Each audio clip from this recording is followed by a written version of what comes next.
Hello and welcome to Six Part. Today I'm gonna start a new series. What if Deku couldn't protect All Might? Part 1. If you enjoyed this video, please give it a big thumbs up, and to watch more videos like this, subscribe to my channel and turn that bell notification on so you never miss an upload. Now wasting no more time, let's begin. Katsuki and Izuku were horrified by what they were witnessing and stood there.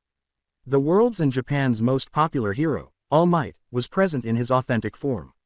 All Might's arm, which was visibly broken and drooping limp at his side, was encroaching on him. Midoriya, I know that look in your eye, and I can't let you leave. Think of the consequences, Iida said, maintaining a firm hold on Izuku's shoulder as he stopped him before he could leave. Izuku began to breathe heavily and realized what he had to do. Izuku ripped Iida's arm off and began racing towards All Might's location, disregarding his friend's cries for him to return. I know Iida, but he needs my help and I can't just stand here and do nothing, Izuku said. All for One, beginning to float towards All Might with the intention of killing him but not before further breaking him, asked, So All Might, how does it feel to be losing? How does it feel to know that this is all your fault? I find it quite ironic on who you chose as your successor, but then again if you knew who he truly was you'd never have chosen him. Struggling to get to his feet and confront All for One, All Might exclaimed, What the hell are you talking about? All for One then spread his arms out and said, Hey, wouldn't you like to know, but since I want to break you some more, I shall tell you. Why Izuku is my S.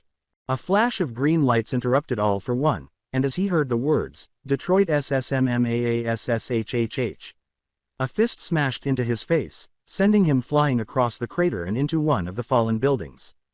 Izuku was standing there, and All Might looked at him with wide eyes. Why young Midoriya, what the hell are you doing here? You need to leave now. All Might yelled, fervently hoping that his son would listen. With fire in his eyes and determination in his voice, Izuku looked at All Might and said, I'm sorry, All Might, but I can't lose you. You were the father I never had, and you promised me you'd live to see me become number one. So please let me help you so you don't make the same mistake as your predecessors did. All Might stood there in silence, then grinned and slowly got to his feet, saying, Very well, young Midoriya, I need your help. I give you permission to use your quirk to help me defeat that monster so you don't get in trouble. Said All Might as he approached and stood beside Izuku. As he stood up, All for One thought, well, I wasn't expecting that but to believe he has that much strength. Looking at Izuku and All Might, All for One couldn't help but think of the time he was holding a baby years ago, when he was willing to relinquish his position as the underworld's ruler in order to be with the child as he grew up. All Might grabbed the last of the One for All flames to fight his opponent, saying, Young Midoriya, I'll be the shield and you be the spear. Strike fast and hard while I take the blows and deal the damage. Right, said Izuku, who quickly vanished while attempting to flank One for All with All Might rushing at him after powering up One for All to 20%.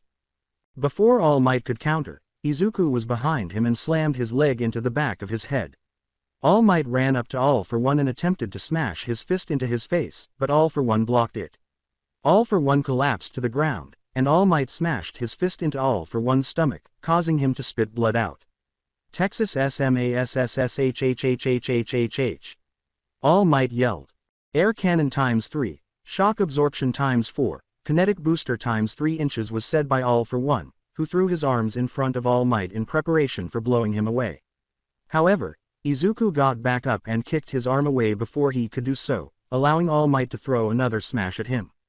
Detroit smash. All did so, but he was able to hold back the blow because Izuku was there. Gran Torino caught All Might and Endeavor caught Izuku after the blast blew both of them back. All Might yelled, Young Midoriya American Axe, which caught Izuku's attention. Izuku nodded and charged directly at All Might. When Izuku kicked All Might with an axe, All Might raised both of his arms in defense. All Might then grabbed Izuku's hand and threw him at All for One. Izuku spun and kicked him a few meters away as All Might charged and threw another Detroit smash into his stomach. When All for One used air cannon once more to blow Izuku back and charge at All Might, he said, Enough of this. Muscle enhancement ×7, bone spikes, All for One's fist colliding with his shoulder, causing numerous deep holes that rendered his right arm dysfunctional. All Might, who had been blown back but was still upright, thought, Damn it, I can't lift my right arm up. Izuku tried to punch him again as All for One was about to speak, but All for One blocked and countered, sending Izuku back as well. Oh how the mighty have fallen, you the symbol of peace having to rely on a teenager to help you win a battle, how pathetic. All Might, All For One shouted, spitting out the final words. All Might got to his feet and pumped his fist, saying, "You are right, I am pathetic, but that doesn't mean I can't stop you. Let's finish this All For One." "I couldn't agree more," All For One exclaimed, his arm exploding with numerous eccentricities. Before charging and their fists colliding, the two titans stood apart. All Might was blown back, unable to stop All For One. Despite All Might's best efforts, the punch was too strong and destroyed his left arm. Additionally, All Might's metal spikes pierced his chest, narrowly missing anything important. The words, "Consider this revenge for what you gave Izuku," were uttered by All For One, who raised his arm and was about to impale All Might with a metal spike before All Might went wide-eyed and then slowly passed out on the ground. The news reporter in the helicopter informed the entire world that All Might had been defeated, saying, "Oh my God. All Might has been defeated. There's no hope left for us, we've lost." All For One was on the verge of killing All Might, and everyone else could only watch in horror. "Yun-sun, everyone, I'm sorry."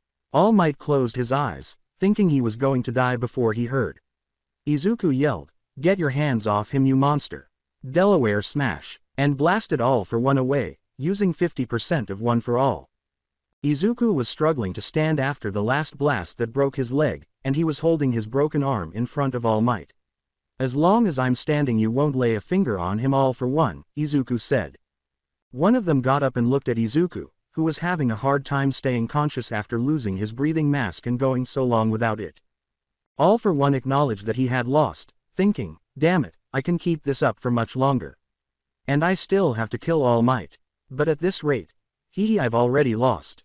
But if I'm gonna lose it's gonna be at Izuku's hands. Now to just try and play the villain. Oh, and how do you think you can stop me, Midoriya? I've defeated your master, so what could some teenager who can't control his quirk hope to do?" Was one of the quirks that made his arm enormous once more. Izuku powered up his right arm and prepared to defeat All For One. "As long as there is a drop of blood in my body or a single breath of air in my lungs, and even if my body and spirit are broken I will continue to stand. And I will beat you All For One," he said. "Young Midoriya, if you're going to beat him, you'll need this," All Might said, holding up his right hand, which contained a huge ball of power. All Might lay there, stunned by what Izuku had said, and he forced his body up. Izuku glanced at All Might, nodded, and reached out to grab the power. He felt power scream through his entire body. All For One yelled, "I've had enough, it's time for you two to die," and charged at Izuku, who also lifted his fist and blocked All For One's blow. Izuku began thinking about all the people he cared about in his life and thought, "It hurts all this power and trying to hold All For One back, it hurts so much." But Izuku buried his feet in the ground and sacrificed his right arm to shift the power to his left. All For One's head nearly moved when Izuku's fist struck his face. "Is that the best you can do? You are even weaker than the others," he yelled, powering up his left arm to hit Izuku. All Might exclaimed, "That's because he didn't put his back into it." Izuku sent all of his energy into his right arm and aimed it at everyone's face after his left arm died. "I'm proud of you, son. Prove me wrong and that real heroes can exist. Yoichi, you'd be so proud of your nephew if you were here. He looks like one of those heroes from your comic books," was All For One's final thought before Izuku's fist struck his face. Izuku's fist struck All For One's face, and he yelled, "United States of SSMMAASSHHOO." The impact sent All For One straight into the ground, creating a huge crater, and the force of it was so strong that it rocked all of Japan. When the enormous dust cloud finally dissipated, a new symbol appeared, and everyone in Japan and the rest of the world was silently waiting for it to do so. With his right arm raised in the air to signify that he was still standing and that he had won, Izuku stood over All's unconscious body. The news reporter exclaimed, "He did it, the boy who I am told is named Izuku Midoriya has defeated the villain that beat All Might." As the entire world cheered. As All Might watched Izuku while leaning against Gran Torino, he couldn't help but remark, "We have a new symbol. Not a symbol of peace but a symbol of hope." Gran Torino nodded and smiled. When Gran Torino heard a noise, he turned to see Kamui Wood and Endeavor approaching. Woods was about to go to Izuku when Edgeshot stopped him. "Don't let him. He's telling the world it's safe because he is here now." Gran Torino helped All Might get to Izuku after he indicated that he wanted to go there. As he and Gran Torino approached Izuku, All Might grinned and said, "Young Midoriya, I'm very proud of you." After grinning at All Might, Izuku turned to face the camera crew on the ground and gestured toward them. With fire in his eyes, Izuku looked at the camera and said, "Shigaraki and League of Villains. You're next." The paramedics soon showed up and began tending to the injured, transporting them to hospitals, with Izuku and All Might visiting one with a sizable area for wounded heroes. The world was ablaze with inquiries about the identity of that boy and whether he was related to All Might as they were making their way there. A video of Izuku beating the hero killer was eventually leaked, and there were a ton of comments all over the place. Following that, even more inquiries concerning this new hero, Deku, surfaced. However, one comment stood out among the others and began to gain traction. It said it all. 2 days have passed since All Might's retirement and the Battle of Kamino Ward. People have been terrified that villains will take over cities ever since. However, some claim that Deku, the hero of Kamino Ward, is the new symbol and will replace All Might. In order for him to defend them against the League, tens of thousands of people have been clamoring for him to be declared a hero. They had a very tough time deciding what to do back at Ua. They had to punish Izuku for fighting because he wasn't supposed to, but it was made even more difficult when they discovered that All Might had given him permission. Not only that, but the public outcry against them for disciplining a student for his actions would be enormous. However, they must give him credit for his actions because, had it not been for him, All for One would have escaped. All Might acknowledged that if Midoriya hadn't stepped in, he would have lost. As she massaged her temples, Midnight remarked, "This is a really difficult situation." Everyone simply nodded in agreement because they knew that whatever they did, they would either face intense hatred or cause the already precarious foundation of hero society to collapse, or fail to discipline him and appear hypocritical for not disciplining a pupil even after he has obtained consent. Aizawa sat silently and thoughtfully for a while before having an idea. Aizawa made everyone think when she asked, "What if we were to punish him but make it light, like being required to do extra work for a month or something like that? It could work, for not only are we punishing him but we are making it light enough that the public won't be mad, but now the only situation is, do we praise him for what he did or not? You were sent here to represent the police, what would you say to that?" Nezu then turned to face Detective Tsukauchi. Tsukauchi was thinking as he rubbed his. Technically he didn't do anything wrong because he was given permission, so legally he didn't do anything. But for Ua he broke rules, so that's up to you, but the government doesn't have a say in how to punish him. Tsukauchi looked at everyone and got them to nod. "I mean, hell, from what I heard the Hero Association is under a lot of heat and is planning to offer him to take the hero license exam, and all of the top 10 supported this, including Endeavor. For he was the one who brought it up to them. The fact that Endeavor would be the first to help Izuku go and become a professional hero astounded everyone in the room. Endeavor isn't as much of a jerk in this FIC, he apologized to his family, who are gradually coming to terms with him. Ray is among them, but he keeps his distance from them so as not to offend them. I mean, after everything that happened, it wouldn't surprise me that he would support him. I mean, look at All Might. Not even he could beat him and he needed Midoriya's help, so I think it's understandable," said Aizawa as everyone nodded. With all eyes on him now, Nezu said, "Well, in that case, I have come to a decision. We will punish him, but like you said, Aizawa, it will only be extra work and he will get a lecture for what he did was wrong, but in the end it was the right thing." Before the meeting proceeded, everyone gave a nod of agreement. Tsukauchi is seen on the League taking out an envelope. In his medical room, All Might lay there watching the news and hearing what they had to say. He asked how everyone was doing when he woke up from surgery the other day. Fortunately, there were not many civilian or hero casualties. After he inquired about Midoriya's condition, Recovery Girl pulled back the curtains to reveal him lying in a different bed, wrapped in bandages.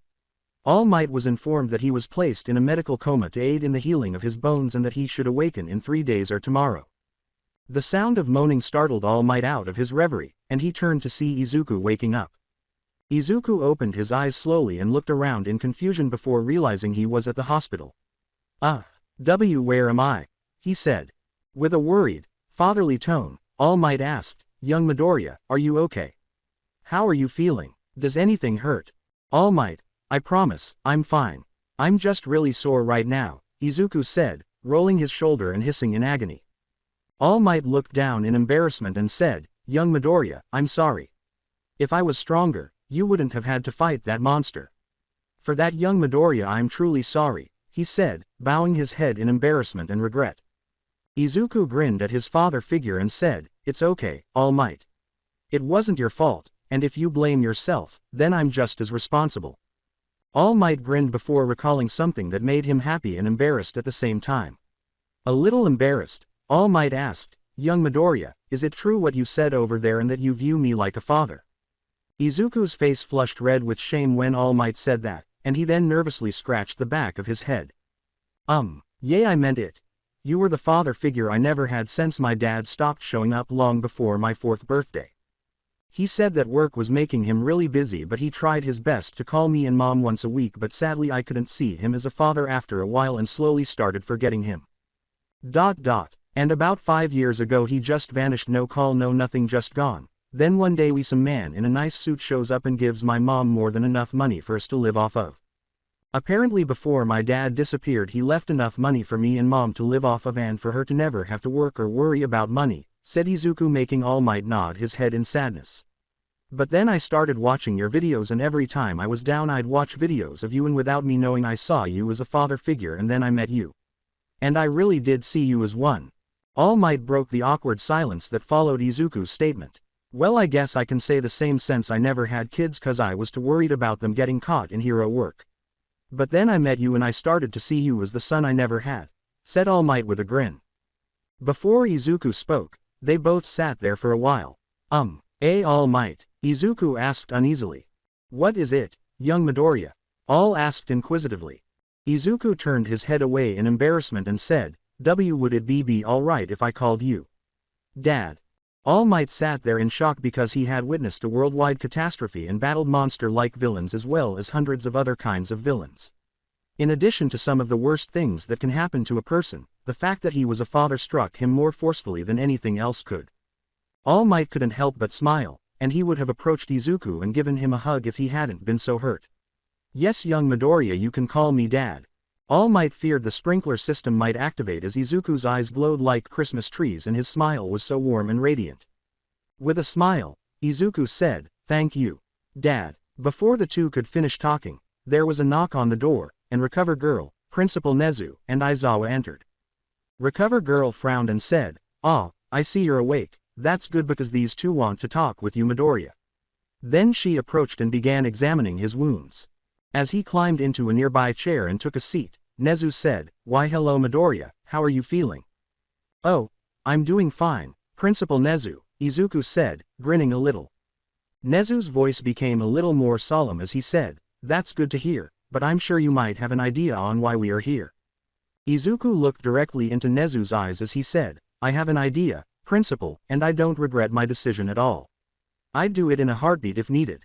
Izuku was shocked when Nezu simply grinned and said, "Well, that's good. But don't worry, you won't be getting expelled, but you still will be getting punished." With some concern still present, Izuku asked, "So, what's my punishment then?" Izuku and All Might were shocked when Nezu said, "You will be required to do extra school work and be giving a strong lecture from Aizawa for the next month following when you come back to school." Izuku bowed slightly because of his injuries after saying, "I understand, Principal, and thank you for not getting rid of me." Then Aizawa approached Izuku and gave him a shoulder punch. Izuku flinched and rubbed his shoulder at that. "You're lucky you're getting off easy, because if we wanted we could have expelled you, but we all agreed that would do more bad than good." Aizawa glared at Izuku as she spoke. Aizawa pulled Izuku into a one-armed embrace after he looked down in embarrassment. Aizawa, who was still hugging Izuku, said, "Don't do anything that stupid again, you understand me, problem child." Despite his shocked expression, Izuku slowly raised his left arm and returned the hug. As they said their goodbyes, Izuku smiled slightly and said, "I'll try my best, sensei." The door was slammed open, and everyone in 1A was standing there, interrupting them once more. "Midoriya, Izuku, Deku.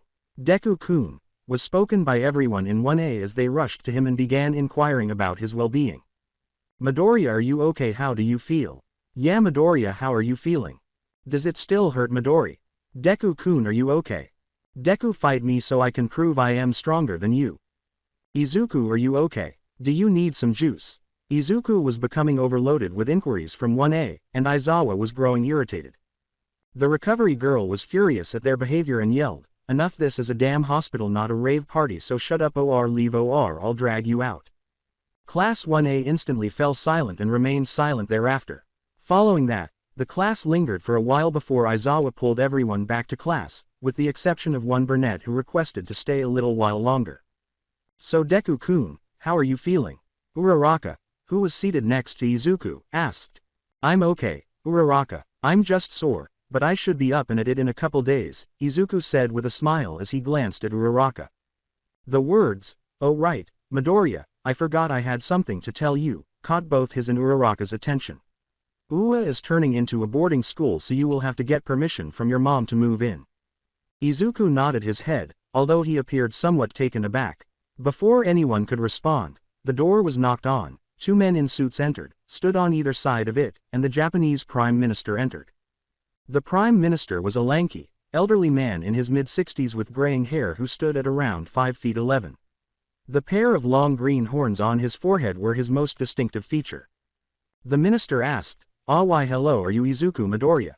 Izuku instantly shook his head in agreement because he didn't trust his voice. The minister grinned and said, "Splendid, well, it's such a good thing to meet the hero of Kamino Ward and possibly all of Japan. And I have to thank you and All Might for what you did. Without you two, I don't know what might have happened."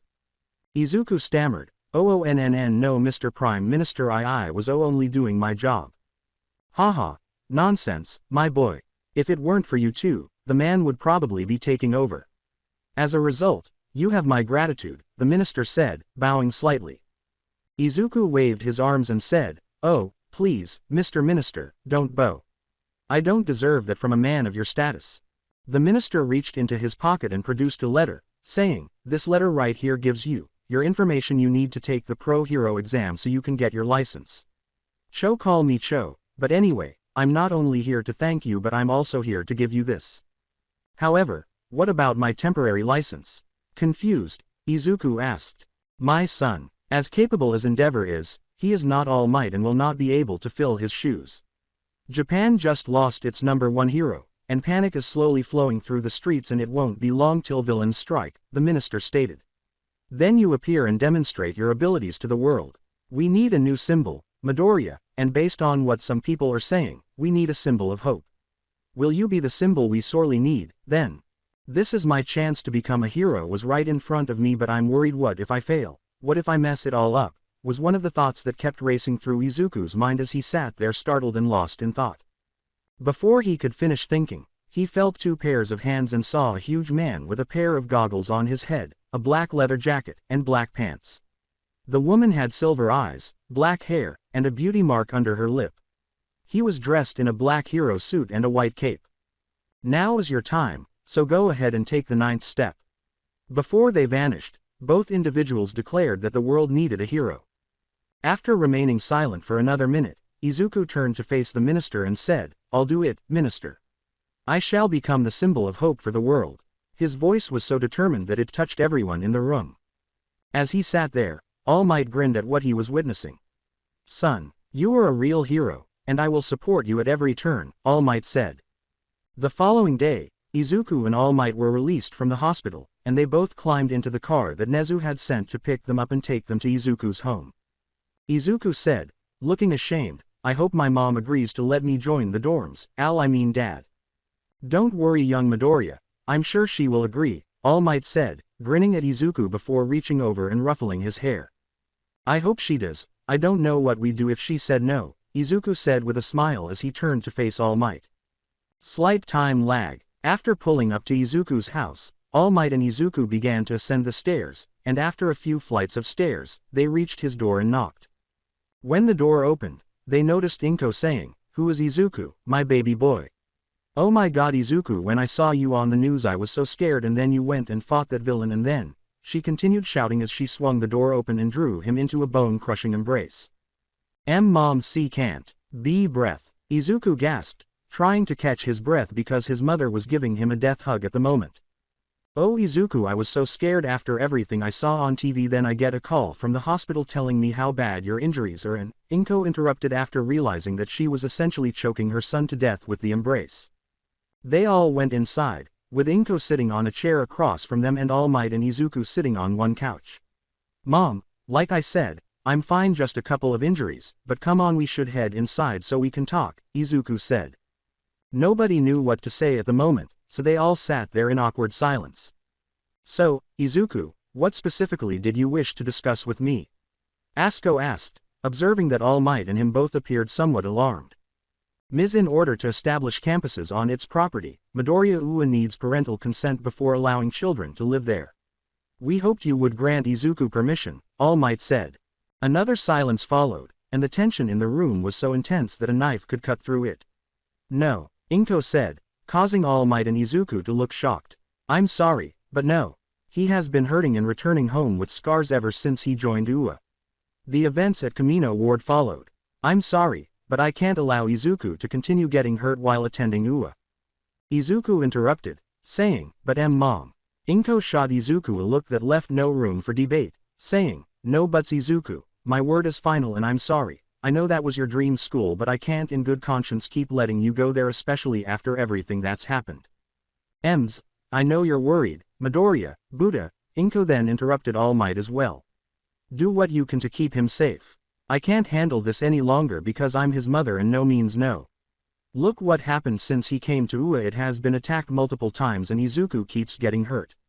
He's all I have left and I can't lose him, Inko yelled, getting to his feet and glaring at All Might. Izuku understood his mother's perspective, but he couldn't continue to let things happen. Mom, please let me go. UA is a great school, and I finally have friends. Izuku looked into his mother's eyes and said, I have to leave so I can be a hero. With a sorrowful gaze, Inko said, I'm sorry, Izuku, but no. I can't let you keep doing this, even though I know you want to be a hero. Izuku slammed his hands on the table and got up, interrupting Inko. We can try to find you another school and you can be something else. And do what is safe and cast my dream away. I asked you if I could be a hero about 11 years ago, and you simply apologized. Inko's eyes widened as Izuku yelled, Mom, I want to be a hero, so please let me be one.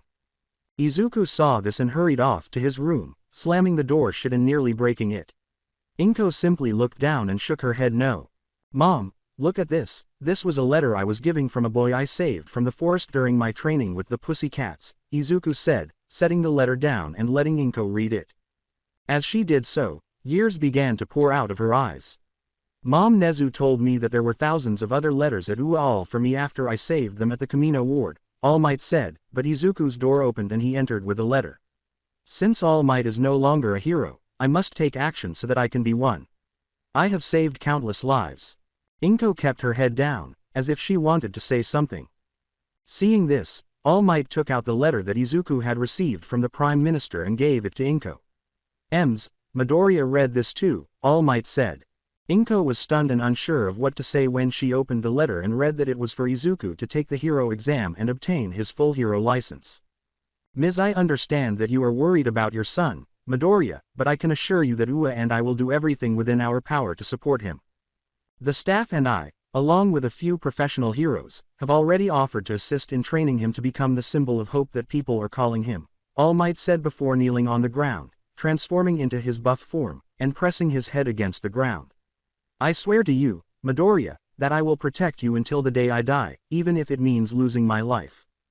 Alright, but please promise me he'll be safe and you will protect him, Inko said, looking down at All Might, who was bowing, with wide eyes trying to decide what to do. I will till my dying breath, All Might declared before returning to his normal size. All right, Izuku, you'd better pack up so you can visit the campuses, Inko said with a dejected expression. After giving Inko a quick hug and grinning, Izuku hurried to his room to begin packing. Izuku was the final student to arrive as the entire class of 1A stood in front of the dorms gawking at it. As he exited his mother's car and made his way to the dorms, he noticed them and couldn't help but smile before being inundated with the entire class.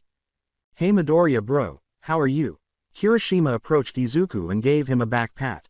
Izuku smiled slightly and said, Oh, it's going good, Kirishima. As Izuku nervously laughed and scratched the back of his head, Iida performed hand chops and said, Midoriya, it's good to see you and that you are in good health, but what you did was still bad.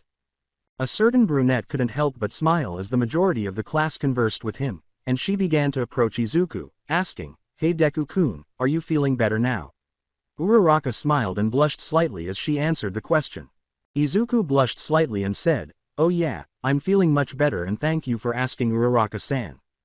When Mina saw this, she had an idea and chose to play tricks on them. "Oh Midori-kun, it's so good to see you," Mina said, putting Izuku's arm between her breast valley and hugging him. Izuku became very agitated and began to flush as a result of this. When Uraraka saw this, she became extremely envious and began to glare at Mina. One of the students in the back couldn't help but glare at Izuku during the entire ordeal. "Stupid fucking Deku," was Katsuki's comment as he left, his hands in his pockets. "Alright everyone, that's enough now, come on, we need to get this tour over with so I can take my nap," Aizawa said, displaying his typical frown.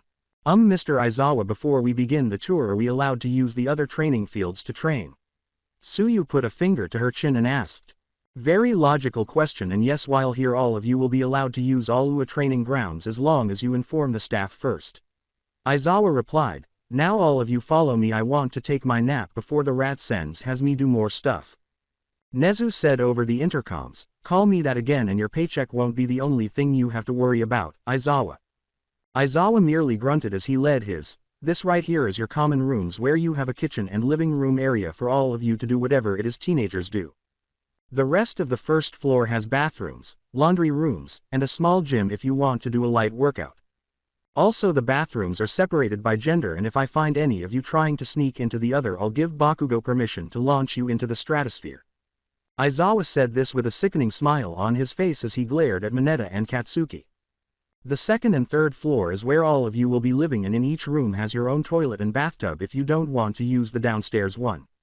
Across from the dorms is the 1A training grounds where we had it built so you can be a little more reckless when training your quirks. Now classes start Monday, so you have 4 days to get used to this, and if you need help contact the staff. Anyways, I'm leaving, so go and set up your rooms." After saying that, Aizawa turned around and walked out of the dorms, allowing the students to do as they pleased. "Alright everyone, we should all go and set up our rooms, and then we shall all meet down here and set up a proper schedule." With everyone already departing and going to their rooms to set them up, Iida yelled as she chopped by hand. 3 hours later, the majority of Class 1A was chatting or watching TV in the common area. Since the refrigerator hasn't been stocked yet, Momo was on the phone placing orders for pizza for the entire class.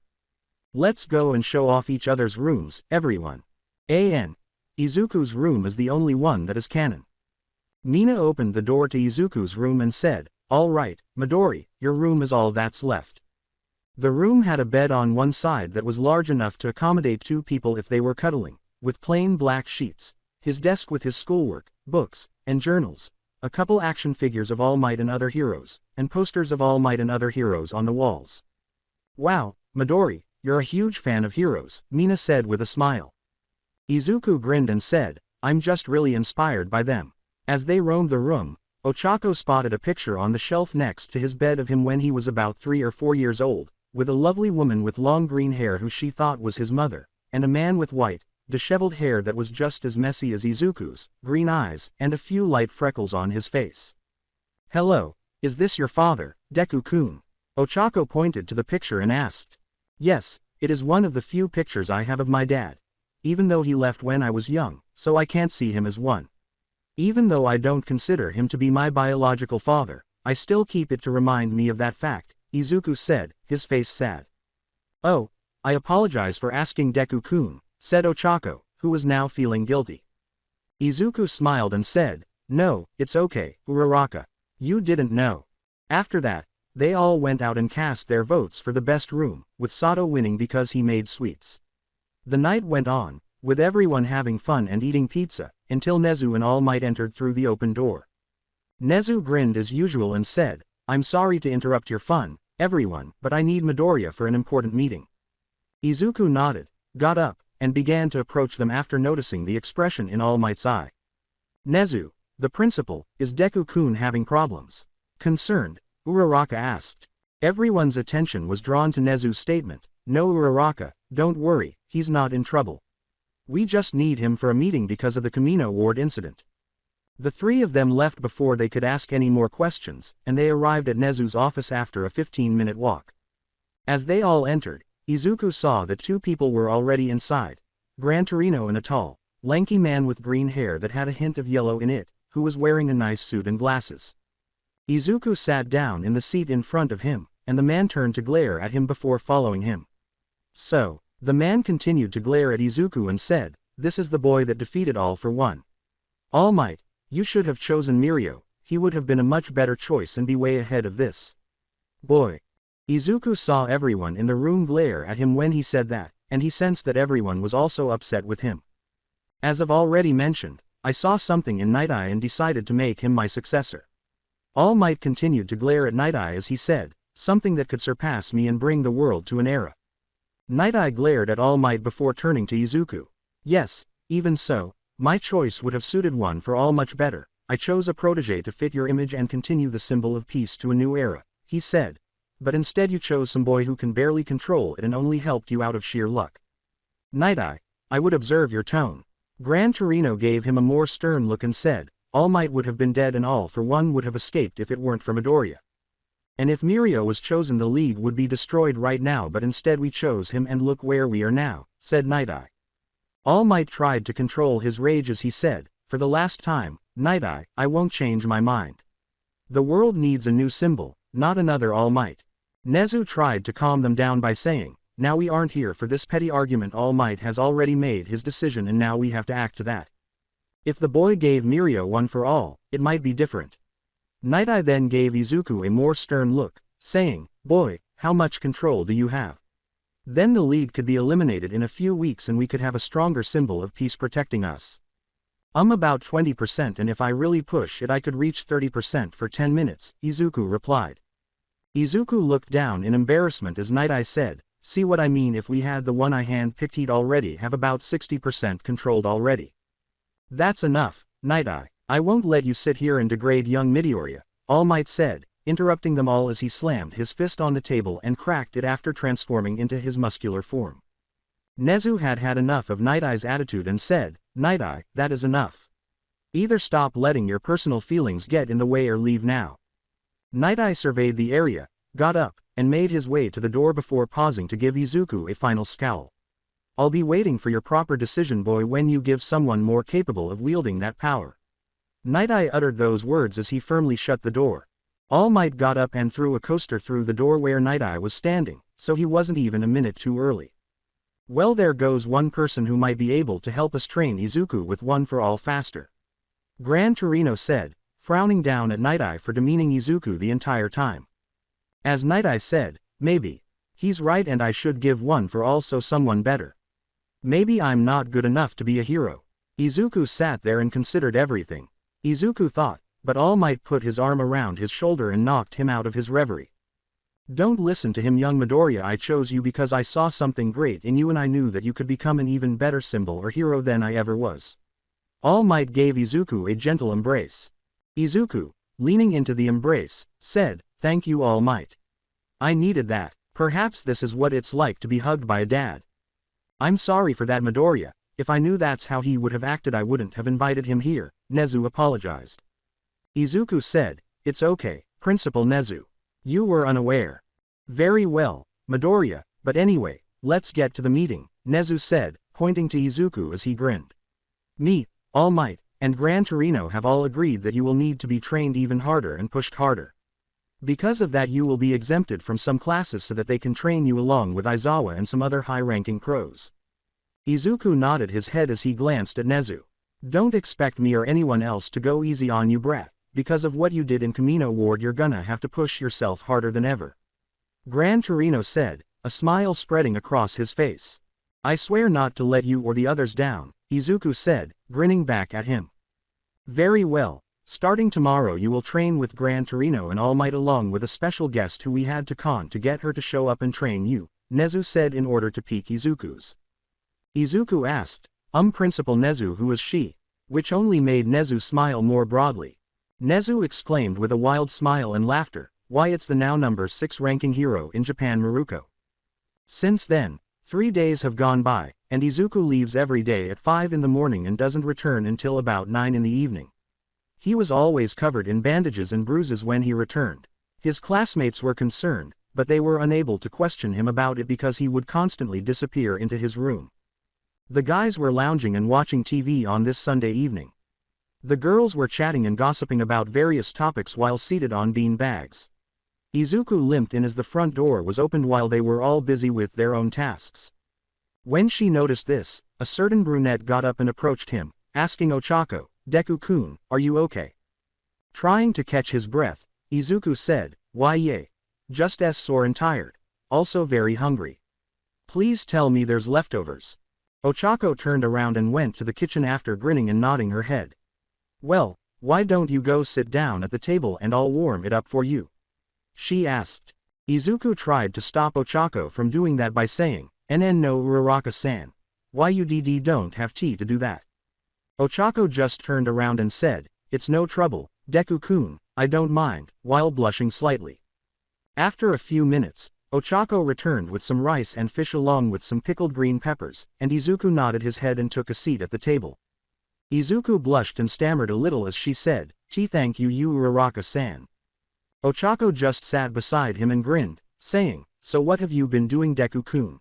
You haven't been coming by almost at all," while he was eating. A little dejected, I asked Ochako. Izuku glanced over to her and felt guilty. "I'm sorry Uraraka-san that I haven't been coming over as much, but because of the Kamino Ward incident. Nezu and All Might have been having me train really hard, plus they called some other heroes to help." Before deciding to try something new, Ochako gave a small smile. "Well, how about one of these days? She said before blushing and attempting to prevent her quirk from activating. "How about me and you go to the store together?" After a minute of sitting silently, Izuku began to flush and said, I wouldn't mind. You Uraraka-san. Great Tell me why you're free so we can go," Ochako replied. Izuku just nodded and finished his meal before heading to his room to shower and prepare for tomorrow's class. On a Monday, every student in Class 1A was seated at their desks, listening to Mr. Aizawa discuss various hero protocols. He was interrupted when the door was kicked off its hinges and passed through the window. "And if the villain has a hostage, you muse." Aizawa and everyone in 1A turned to watch a woman enter. Her long white hair stood out against her wheat-colored skin, and her eyes were piercing red. In addition, she had a crescent moon on her chest and was dressed in a white leotard. Where her tailbone should have been, she had a cotton tail and a pair of bunny ears. Glaring at her, Aizawa asked, "Maruko, what are you doing here?" "Well, this is where you've been, Midoriya. I'm surprised you're still standing for how rough I've been with you," Maruko said before she gave him a note, which he read. She looked at Izuku, who was too dim to understand how incorrect that sounded, and said that everyone in Class 1A was wide-eyed. I'm tougher than I look, plus it's a good thing too since you don't hold back. I still can't feel my legs." Izuku's words caused Mineta to begin slamming his face against the table out of jealousy. "Who cares, we are gonna go another round and this time don't hold back, give me everything you got, I'm a big girl, I can take it." With her thumb pressed to her chest, Maruko spoke. The girls in the class were blushing profusely, and some of the boys began to get nosebleeds. Ochako sat at her table, flushed, but incredibly envious at the moment. "Are you sure, Maruko-sensei? My max right now is 27% because of those weights you gave me." Izuku said in a low voice that he was pleased that his control had increased by 7% as a result of the rigorous training and sparring he had been doing with her in Gran Torino. "Trust me, I can take it, and maybe soon we can get you to 35% and then I can take you seriously. Besides, my waist is still sore from how much I had to keep bending and stretching the past 3 days." Maruko said that, causing Denki to fly back bleeding from the nose and other people's jaws to drop to the ground. Aizawa's face had a very slight blush and a small smile that anyone who looked closely could see. "All right, Midoriya, Maruko, get out of here and continue what you've been doing, but try not to destroy a building again. Smintos is tired of having to fix the floors when you guys get rough and start going all out." Aizawa's words exacerbated the situation as she watched Maruko leave with Izuku right behind her. Returning to her teaching role, Aizawa said, "Well, where was I? Yes, when a villain has a hostage." Izuku and Maruko both showed up for another training session at Training Ground Beta. Alternatively, Izuku's ass was kicked 3 ways from Sunday.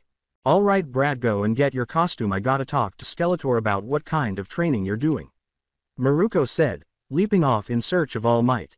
Izuku sighed and walked to his briefcase in the changing room. He noticed a note on it when he approached it. "Upgraded your costume. Consider this a gift to a great business relationship in the future. M. Hatsume." When Izuku opened the case and saw his costume, he couldn't help but smile. Remove the two from the picture at the top. Before he went outside to see Gran Torino and Maruko, he hastily put on his costume and stretched. Gran Torino gave him a sidelong glance and said, "Took your time, brat. New costume." Izuku scratched the back of his head and said, "Hee, yeah, that's why I was late. I had some extra stuff, so it took me a sec. HMPH. Anyhow, let's move forward, I want to test your limits. Treat it like a final exam, especially since today is my last day, and you have to beat us both," Maruko said with a smile. Following her statement, she charged at him and delivered an axe kick, which he blocked with a jab to her stomach, which knocked her off him but forced him to quickly dodge a Gran Torino attack. Gran Torino ducked and launched at Izuku after he turned to face him and made a 15% finger flick. Izuku raised his hands to block the attack, but Gran Torino changed course in midair and kicked him in the head. When Izuku staggered back, Maruko's foot slammed into his face, sending him flying across the city block and slamming into a light pole. He got up slowly and saw her and Gran Torino hurtle toward him while bouncing off the buildings. Izuku raised a leg and exclaimed, "Oklahoma Smash." Izuku screamed as he brought it down to the ground and raised the road to form a wall. Taking advantage of this, Izuku leapt to his feet and gave Maruko a Detroit smash to the stomach as she cleared the wall, sending her flying through the air and making her smile at her students' quick leaps and bounds. When Gran Torino attempted to attack him, Izuku was able to react before he could. "One for all 30%, Izuku uttered before vanishing in a flash and snatching Gran Torino's cape before throwing him down the street. After giving the ground a hard smack, Gran Torino slowly got to his feet and grinned, saying, "You're doing well, kid, but I think it's time for me and Maruko to make this situation more real." This was before a huge explosion occurred a few blocks away. Izuku looked and saw a lot of 1, 2, and 3-pointers along with 5 0-pointers attacking the city. "Young Midoriya, you are the only hero in the city during a terrorist attack that is targeting civilians. They brought 4 villains and a huge army of robots, and you have to defeat them." Over Izuku's comm, All Might stated, "You just engaged 2 of them, and the other 2 go by Powerloader and Smentos." Izuku uttered the words, "Alright, I'll go there now," before beginning to approach the devastation. Izuku continued to run, but his pace was insufficient to save the people, and he saw numerous slender robots with the word, "Civilian," written on their chests as he made his way there.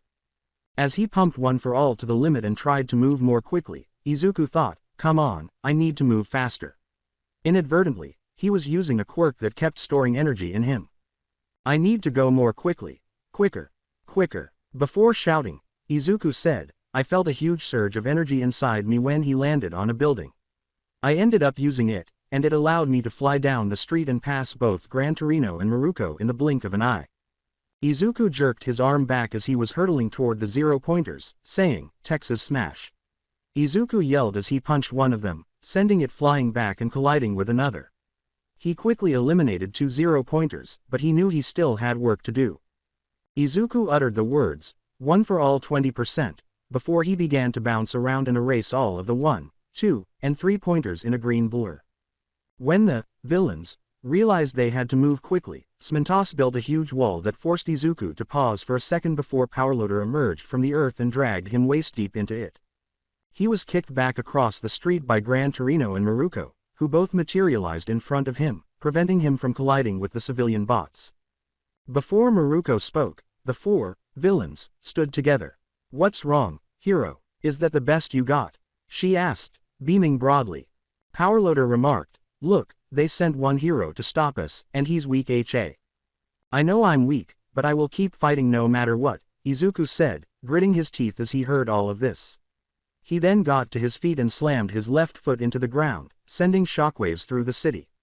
"But I won't let any of you take a step further and hurt the civilians," he said. Izuku screamed, his eyes burning. At that moment, the villains unconsciously retreated since Izuku's aura was identical to All Might's an unstoppable force and immovable object. In a runner's stance, Izuku charged One for All to 40%, blitzed past them, and gut-punched Smentos, causing his body to fly back and through a building, instantly knocking him out. The force and speed he just produced left the others speechless. After blocking a Gran Torino attack and launching himself into the air, Izuku swiftly swung around with a high kick and produced a huge air blast that destroyed a significant number of the robots. Maruko launched upwards as well, using about 3/4 of her strength. She then materialized behind him and gave him a grounding axe kick.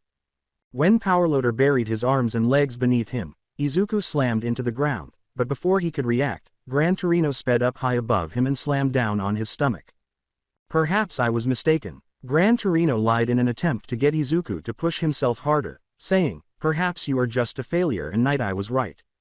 Izuku gave Gran Torino a betrayed look before a sudden emotion erupted inside of him. Izuku's fist struck him faster than Gran Torino could understand, sending him flying into Maruko. Izuku tore himself from the ground, got to his feet, and glared at the villains, before attacking with a double finger flick that blew the Powerloader away. He then glanced at the 0-pointers that were being sent to the civilians and sped in their direction. Izuku jumped at the other one and kicked its head in with his axe after appearing in front of the 0-pointer and punching its head off. There were now 3 blurs bouncing around the city, with a white and yellow one pursuing the green, and he turned to see the final one, but before he could attack, Maruko and Gran Torino appeared and attacked him. Izuku made the decision to try something, and after landing on a building, he swung his arm backwards and jumped backwards, clothes-lining Gran Torino and moving farther back before turning around and beginning to head to the remaining bots. Sitting in a pair of chairs in the observation room, All Might and Nezu watched the fight unfold. Both were in awe of Izuku's rapid growth and realized that he would soon be prepared for the Pro Hero license exam. As they watched, Nezu turned to face All Might. "Yagi, I noticed that you've been making a lot of calls and completing a lot of paperwork. Could you please tell me why?" Nezu said this before taking a sip of his tea and returning his attention to the monitors. I've been working on all the paperwork to give Izuku Might Tower when he gets his license," All Might said after a brief pause. Nezu gave him a startled look as he said, "Are you certain, Yagi? That is an enormous amount of responsibility." "Yes, without a doubt, and in addition, I've been teaching him how to complete agency paperwork. I began teaching him that he would have more experience with it when he went pro after the sports festival." Nezu nodded when All Might said, "In addition, I asked Gran Torino to keep an eye on him for the first month or two to help him with anything he might not know. Additionally, I saw a request from Alyssa to use one of the available rooms in 1A. "Why is that?" Nezu asked. "I requested that she come here and assist young Hatsume with Izuku's costume in any way that he can. Izuku will be a formidable force when they are both working on it," All Might declared. "Very well, but next time give me more of a heads up," Nezu replied. Even though Izuku had just destroyed the last 0-pointer and was severely hurt from fighting nonstop, the top of his costume was torn to pieces, and his arms and legs were beginning to get cut and bruised from pushing himself too far, he was still standing and would keep fighting until the civilians were out. Gran Torino yelled at Izuku, "You're doing great, brat, but your playtime is over." Izuku raised his right arm and prepared to flick his fingers, but before he could do so, black, wispy tendrils sprang out of his hand and began destroying everything in their path. Gran Torino and Maruko halted and observed Izuku becoming agitated and being tossed about by this unknown entity. Izuku was raised into the air and then hurled downward with the words, "No, stop, stop, stop." As it kept throwing him around and destroying everything, Izuku screamed, "Kid, quirk, stop and deactivate." Maruko shouted as she narrowly avoided a black tendril that sliced a light pole in two. "It's out of control, and I can't." Izuku screamed before being hurled into a building higher up. "Can you knock him out, Maruko?" "Damn it." Gran Torino was asked to dodge 3 tendrils that partially destroyed the building he was on. As she avoided another tendril, Maruko remarked, "I'd try, but that thing would probably kill me." Izuku was frantically attempting to regain control of his quirk while they were doing that. "Come on, STOOOPPPP. Izuku shouted before the black, wispy tendrils vanished and his eyes became hazy. When Izuku opened his eyes, he saw a vast black emptiness full of black fog, and he looked down to see that he was also covered in the same stuff. "Hey, you're using it incorrectly and you got it all wrong." A voice of mystery yelled. When Izuku turned around, he saw that woman standing next to the same hospital man. "You're not making proper use of the quirk. It has materialized. The moment is ideal." As he approached Izuku, the man said, "Train harder. You're treating my quirk like a headless chicken while it's a top-notch quirk." The figure then prodded Izuku's chest and said, We are all with you and you got a sample of the third's quirk but you're not ready for it so you're going to have to use mine. Rein your emotions in and control them, you have to use anger to use it but don't let it get out of control. The figure then began to disappear. Control our quirks, Izuku, and get stronger so you can defeat that Shigaraki guy. It appears that my time is almost up, but keep in mind that you have 5 more peculiarities and that we are always by your side. Since the first, one for all has gained strength, and you must learn to use it in our peculiarities. Now, remember what I said about my quirk, or I'll give you a shock. He vanished after saying that. When Izuku opened his eyes, he saw Maruko and Gran Torino standing some distance away. Hey kid, how are you? Gran Torino asked. Why yay I'm alright and I think I'm ready to continue the exam, Izuku replied. Both nodded but remained silent. Gran Torino and Maruko assumed their fighting stances, while Izuku returned to his. Izuku rushed at them without warning, recalling the man's words, I have to will it and control my anger to use it. Izuku then threw out his arm, and black, wispy tendrils sprang out of his wrist, grabbing Maruko before he slammed his foot into the ground and spun around before letting her fly across the city. Gran Torino grinned and said, so you already know what to do. Good, let's check out your skills. In order to ensure the safety of the civilians, Izuku ducked under Gran Torino's attack, launched Black Whip at him, and grabbed his foot before slamming him into the ground with it. He then got up and began jumping in their direction. The final civilian bots passed through the gate as Izuku approached it, and he heard an air horn blasting to announce his victory. Izuku finally let the pain and fatigue kick him as he fell to the ground. The 2 heroes who were still conscious approached him and grinned.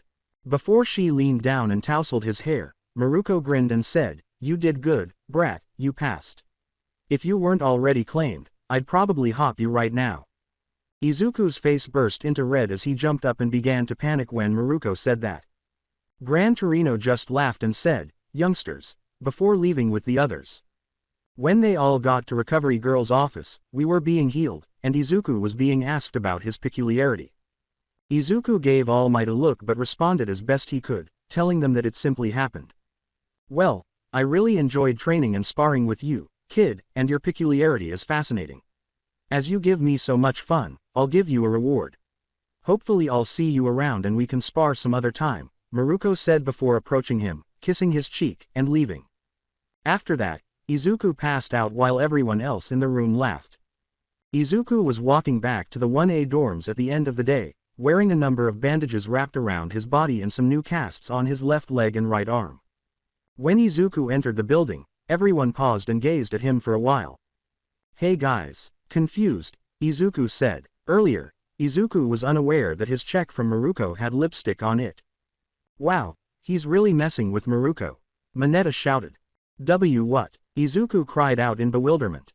Dude, you come in here with bandages and lipstick after everything we heard in class. How rough are the 2 of you? Denki smiled and asked. Izuku began to explain everything while waving his good arm around. The class finally realized that they were training and not fucking after an hour of clarification and explanation.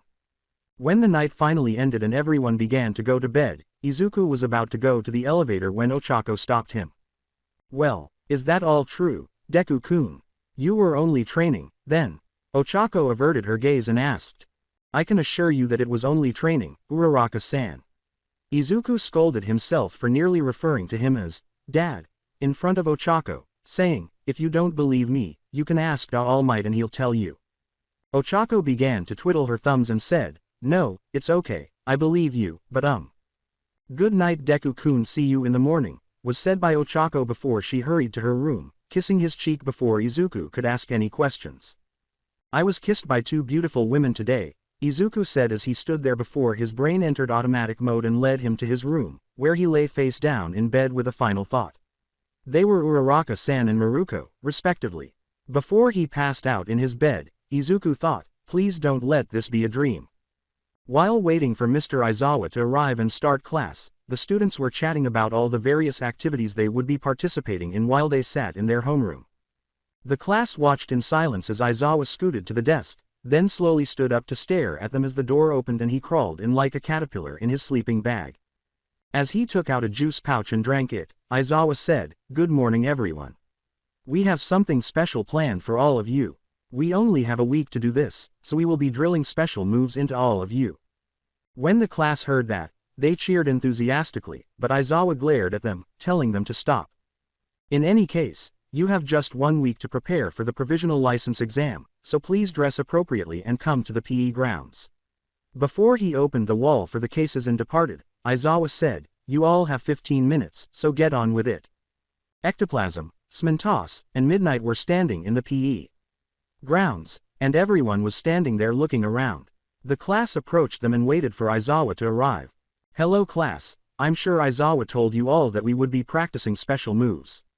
Before Smintos nodded and put his hands on the ground to switch the surface so everyone could train, Midnight said, go out and get started, Smintos. We will be helping all of you with it if you need it, but anyway, go out and get started, Smintos. Izuku turned around to see that it was Smintos, but before he could do so, he felt someone grab his shoulder as the class ran off and began training. Smintos apologized, but Nezu informed him that he would be training somewhere else. So where will I be training? Izuku asked, looking down but nodding. Not sure, he just told me that he wants you outside the building and your teachers will be there, replied Smintos. After giving a nod, Izuku left the building and went outside, where he saw Aizawa and the pro hero Edgeshot standing. The words, "Oh my god, you're Edgeshot the number 4 hero," were uttered by Izuku before they became a mutterstorm, with some of the kanji hitting the two heroes and others flying. As he stopped some of the kanji from striking him, Edgeshot turned to face Aizawa and asked, is this normal? I sigh, yes, but he'll stop soon, or we can get All Might to cut his head off to stop him, Aizawa said.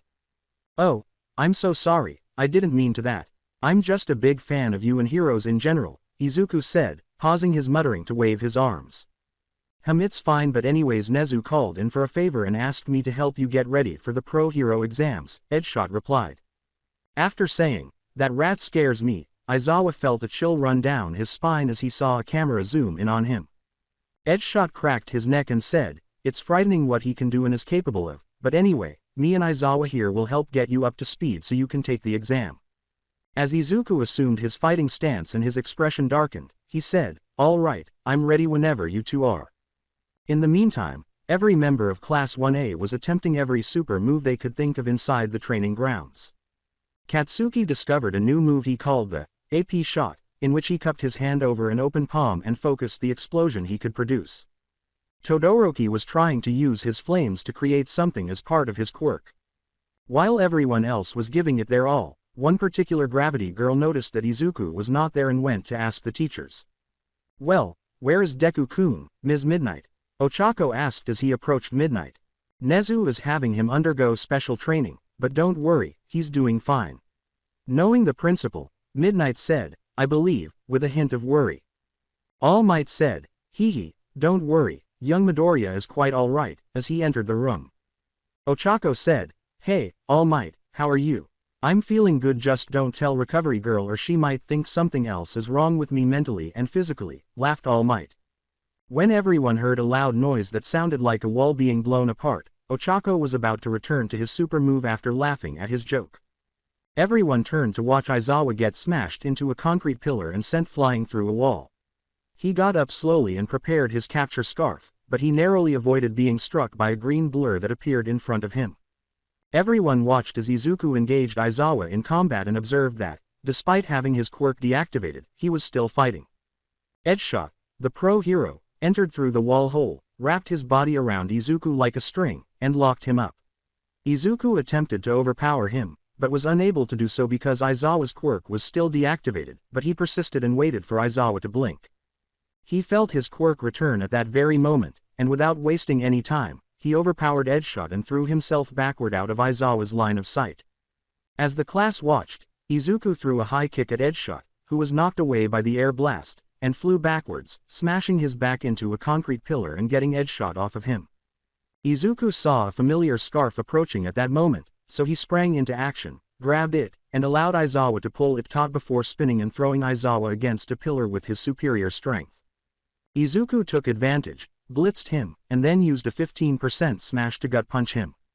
Aizawa looked up and hurriedly wrapped his scarf around Izuku's arm before he punched him in the face, causing both of them to fall to the ground as his body lurched forward from the punch and he ended up throwing up his lunch. Izuku got up first and looked around for Edgeshot after they both smacked into the ground. He saw a thin thread coming toward him out of the corner of his eye, so he acted fast and flicked his finger, throwing the sting that turned back into Edgeshot. Before Edgeshot and Aizawa could exit, they heard someone say, "Okay, I think that's enough," as Nezu approached them. They pivoted and gradually left their fighting positions. Izuku and Edgeshot attempted to flee as Nezu walked away, but Aizawa grabbed them both. "Because you three decided to go a little crazy, you can now all join me in a long lecture about hero psychology," Nezu said. "It would be better to finish now rather than later when he lengthens it. Come on, let's end this torture," Aizawa said, pulling the two along as they thrashed in an attempt to flee. The class was left speechless by what they had seen, and one of the explosive boys was furiously angry. "What a dumbass Deku." Katsuki turned around and returned to training after saying, "I'll fucking show him why he's worthless and doesn't deserve to be here." Melissa arrived at the airport the following day, but she would only be there for a week before she had to leave, and her uncle asked her to work with a girl named Mei and assist Izuku with his costume. "Uncle Might," was Melissa's first reaction when she saw him as she was leaving the airport. She rushed up to give him a hug. Before letting her go, All Might said, "Hey Melissa, it's great to see you. How is David doing?" Melissa smiled and said, "Papa is doing good, they said he might be able to be let out early." All Might picked up her briefcase and placed it in the car, saying, "Haha, that's great, but let's continue this conversation in the car." Slight time lag. After Melissa and All Might arrived at UA, they headed to the support department, which is where he instructed Izuku to go. After a few minutes, they reached a door marked, "Support Department," and knocked. "Who is it, Is this the girl you mentioned, oh All Might?" Powerloader said. "Yes, Powerloader. Are young Hatsume and Midoriya present?" asked All Might. "Indeed, they are in the rear, and Hatsume is testing his strength so she can build the necessary equipment." Powerloader pointed to their location and said, "That will also allow him to go over his limit and not have massive drawbacks, but he is struggling so far." When Melissa and All Might approached, they noticed that Izuku was sporting a huge, ruined gauntlet. Mei scratched her head and remarked, "Man, this is going to be harder than I thought."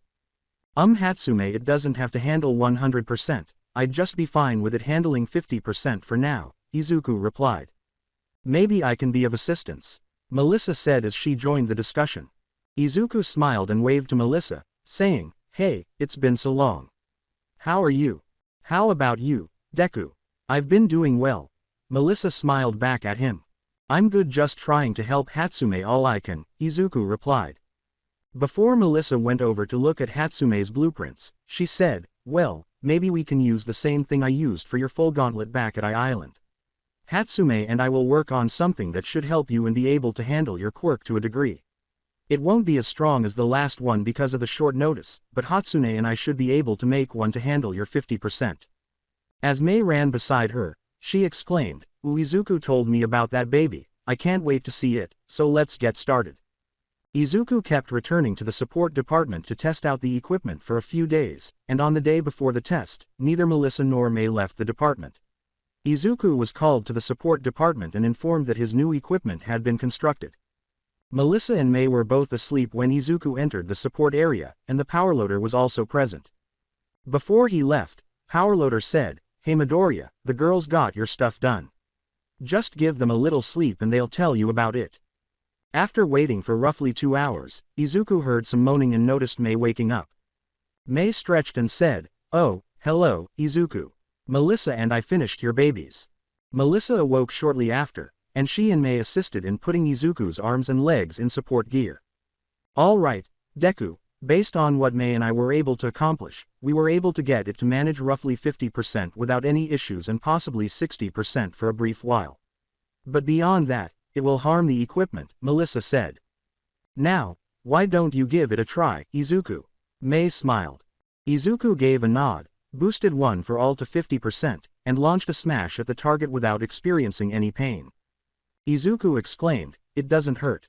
He then grinned and gave the two girls a hug, saying, "Thank you so much, I'll never forget what you two did for me." Melissa gave him a hug in return before releasing her hold. "Hee, no problem. Deku, besides Uncle Might asked me and her to personally work with you on any and all support gear of yours," she said. If you're gonna be number one, you're gonna need the best support gear ever, and me and her will provide that. Smiled May. When the class got to the building where the license exam would be held the following day, they all got off the bus and we were standing in front of Aizawa. Aizawa started to say, "All right now that we are here," but was interrupted when his name was called. "How are things going, Aizawa? Since you're here, would you like to go on a date after this?" said the beaming hero, Ms. Joke, as she approached him. "No," Aizawa sighed as she laughed. Ms. Joke said, "You're hilarious, Aizawa, so let's get married." Ignoring her, Aizawa turned back to his class and said, "All right, everyone except Midoriya, go in and do as instructed." Izuku and Ms. Joke followed Aizawa as he left, saying, "Midoriya, you come with me, got it?" They walked for a few minutes before they reached the viewing stands and took a seat. "Why am I here instead of with my class, Aizawa-sensei?" Confused, Izuku asked. "That's because your exam will be after everyone else's, since yours is the hero license exam and not the provisional one," said Aizawa with a sigh. "Yours you will be doing alone, so it'd be illogical to have you do this. Now be quiet and watch, problem child." Izuku just stopped perspiring as Ms. Joke burst out laughing. As the classes emerged, Izuku observed that each student had 3 discs on them, along with a few balls to toss or tag the discs for points. If all 3 were red, you won, and if all 3 were green, you won. The rules were straightforward, but the test was going to be more difficult. Izuku observed as Class 1A initially remained together before breaking up into various groups, with Katsuki running alone before Kirishima and Denki joined him, Todoroki going off by himself, Momo, Tsu, and Shoji going off in a group to go and get points, and the remaining members of 1A remaining in a large group to face the other large groups of students. Izuku observed and analyzed how one Shiketsu student, Inasa, used his quirk to eliminate 120 students in a matter of seconds, and he kept watching as everyone kept fighting and his class struggled at first but eventually got through. Izuku was ecstatic to learn that his entire class passed the exam and would advance to the final exams. The students went back out into the city to wait for instructions after a brief break to give everyone a chance to catch their breath. At that moment, the city began to explode as if a terrorist attack had occurred, and the actors entered to pretend to be injured civilians before the students entered to try to save them. While some students performed exceptionally well, others, well, yelling and swearing at the person you're supposed to save didn't earn you many points. After a while, there was another explosion, and Gang Orca, the hero, emerged with several henchmen. Sadly, it was in vain when Gang Orca used his echolocation and blasted him away.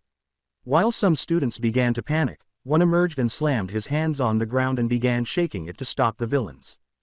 Todoroki attempted to use his quirk to stop the student as he was being blasted away, but Inasa's attempt to do the same was also blasted away. "Young Midoriya, could you come with me?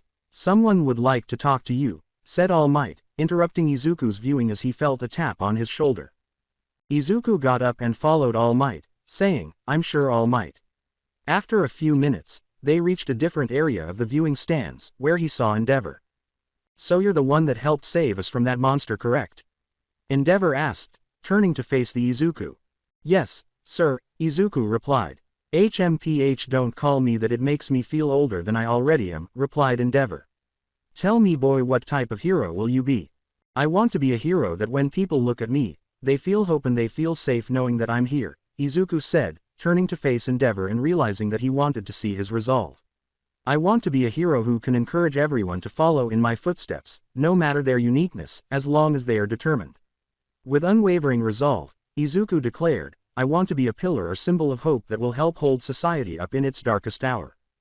After a minute of staring at the boy, Endeavor said, "That's good to hear, but you still have a long way to go before you become that. You need more experience first." "I know, and I'm willing to push myself as hard as I have to achieve that dream," Izuku simply nodded his head. Before turning back to face him, Endeavor said, "Good, and also thank you for saving my son from my stupidity, and thank you for saving us from that monster." Izuku grinned and said, "I was just doing what any hero would do." Endeavor unintentionally made Shoto happy with him when he said, "Hee hee, I swear, I think my son is right and you are All Might's secret love child or something."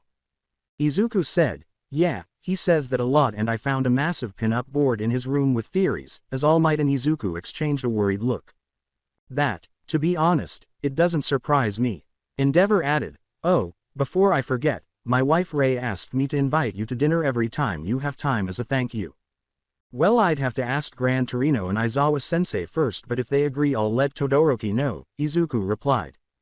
After giving a nod, Endeavor returned his attention to the test and observed Shoto and Inasa cooperating to restrain Gang Orca.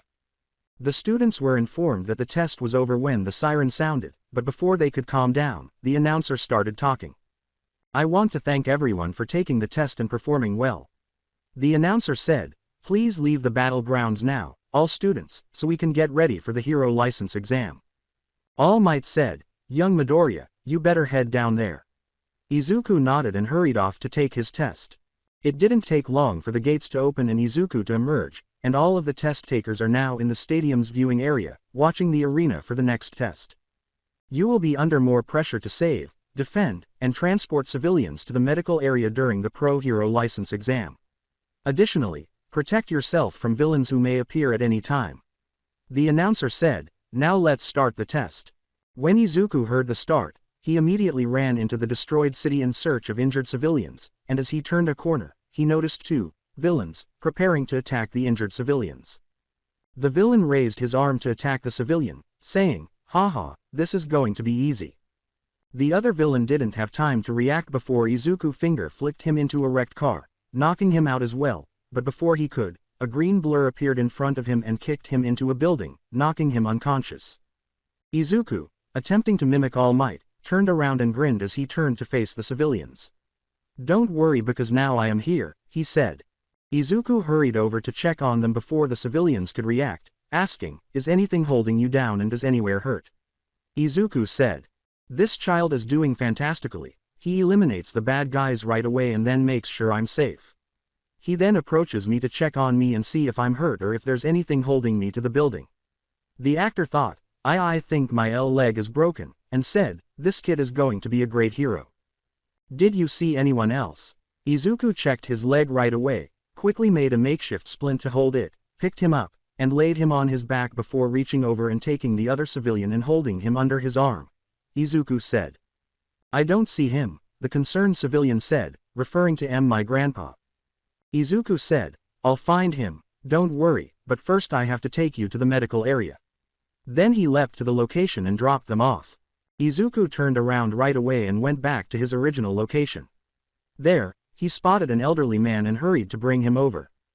After 8 more minutes of eliminating small-time villains and rescuing civilians, Izuku was running to a building that had been destroyed when he was kicked across the street by a white blur.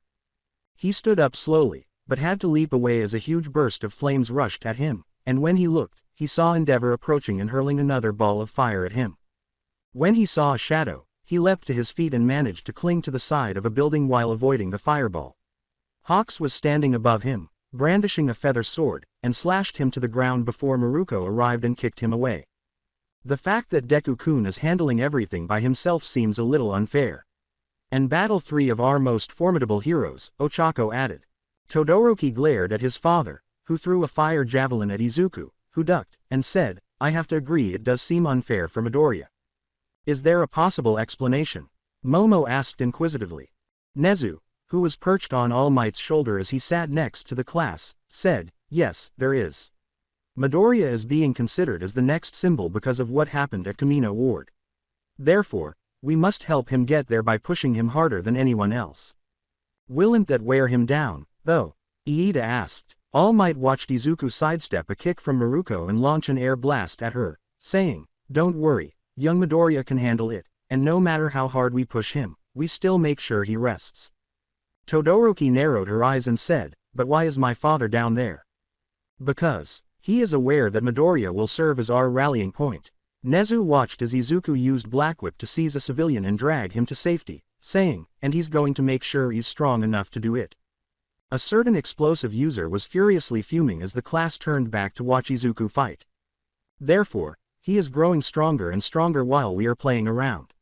That fucking Deku, damn it. Katsuki thought angrily. As he led the civilian to the medical area, Izuku spun around and launched another air blast at the villains, restraining them, then turned back to them and prepared to take them on. Endeavor prepared his flames and said, so you finished running, hero. As part of his intimidation strategy, Izuku powered up One for All and slammed his fist into the ground, causing the ground to explode in shock. Izuku then aimed his fist in a way that would send it flying at the villains. When the villains noticed this and moved aside, Hawks flew up and was going to use some of his feathers to locate him when he noticed a green blur, and Izuku blitzed him through a building. Hawks and Izuku exchanged glances before attacking. To confuse Izuku and create gaps for him to attack, Hawks threw some of his feathers at him. Before charging at Hawks and using Black Whip to clash with his feather sword, Izuku threw a quick 5% punch that blasted the feathers away because he was rapidly becoming overwhelmed. Hawks was caught off guard when Izuku abruptly broke the impasse that had been between them.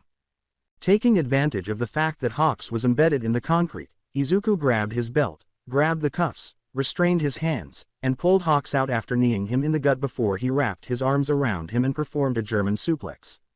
As Izuku tightened the cuffs and lifted Hawks, he said, "Sorry Hawks, but you and Maruko are the biggest threat." "Haha, no problem, besides that was badass, but next time we fight I'm gonna take it more seriously," laughed Hawks. Izuku laughed and leapt from the building, carrying Hawks to the police-guarded medical area so they could restrain him. However, as he was moving, he had a strange feeling that told him to dodge, so he jumped to the side, which was fortunate because Maruko showed up and kicked the ground. With her trademark smile spreading across her face, Maruko said, "Hee hee, you're getting good at dodging brats, but let's get serious." Izuku stared at her, trying to think of a way to either distract her long enough or quickly take her out. When Maruko noticed the hesitation, he rushed at him and exclaimed, "Kagaya Moon." Maruko shouted as she threw Izuku across the city with one of her most well-known kicks. Before launching Black Whip and stopping himself, Izuku crashed through 2 skyscrapers, lifted the now-dead Hawks, and glanced to his side to see the medical area. "Secure that villain quickly, I'll deal with the other 2. Izuku hurled Hawks there. Izuku yelled at the officers, who nodded, took Hawks into custody, and took him to the holding area. The pavement was slowly melting, and Izuku was unable to hold it for long, so he turned around and swiftly grabbed the pavement beneath him, lifting it up and putting an end to the flames. With a quick thought, Izuku cocked his fist back and exclaimed, "Texas Smash." Izuku yelled, and as he punched the pavement, it was shattered into numerous tiny projectiles that were hurled at Endeavor, who raised his arm to stop the assault. A green blur materialized in front of Endeavor, imitating a well-known kick just as he was about to drop his arms. To get as much torque as he could, Izuku tucked his arms into his chest, twisted his entire body to his hips, turned the power up to 60% for a split second, and threw his leg at Endeavor. Kagaya Crescent, as the kick struck Endeavor so forcefully that it broke the bones in his arms and sent him into the arena wall, Izuku screamed. Endeavor felt a couple of his ribs break as he crashed into the wall and became embedded in it. Izuku collapsed to the ground, panting from exerting himself so much, but he was startled out of his reverie when he heard a familiar thumping and turned to see Maruko excitedly thumping her foot. As Maruko prepared for the most thrilling battle of her life, she said, "Okay, Izuku, we are going to go all out now." Izuku rose slowly, assumed a fighting stance, and made the signal he was prepared to use. They both launched themselves at one another, and were bouncing between buildings, slamming into each other with strong blows. For the onlookers, it was just a white and green blur that kept colliding and sending huge shockwaves through the city. Izuku was stronger and faster than Maruko, but Maruko was more flexible and had more experience. After jumping off a building and smashing his leg against Maruko's, Izuku felt his shin vibrate from the force. He pushed through the pain and used his strength to overwhelm her, spinning and spinning backwards to send her flying. After colliding with a light pole, Maruko grabbed his, launched herself back at him, and kicked him to the ground using her own velocity. Maruko landed on top of Izuku after he crashed into the ground, placing her foot on his throat. "You did good, kid, but you're not experienced enough to take me out," replied Maruko. At that moment, sirens alerted them to the end of the test. When Maruko noticed the dejected and disappointed expression on Izuku's face, she reached over, lifted him up, and gave him a hug. Maruko put her arm around his shoulder and said, "You did good, kid. No wait, you did fucking amazing and I'm sure you passed." Really?" Izuku asked with a glimmer of hope. As she pulled him to the medical wing, Maruko said, "After everything you just did, they would be stupid not to let you pass. Come on, let's get you healed up." Everyone passed by the end of the day, with the exception of Todoroki and Katsuki, who both lacked sufficient points. Izuku couldn't help but smile while he looked at his hero license, tears streaming down his cheeks. Ochako smiled as she approached him and said, "Good job, Deku-kun. I knew you could do it."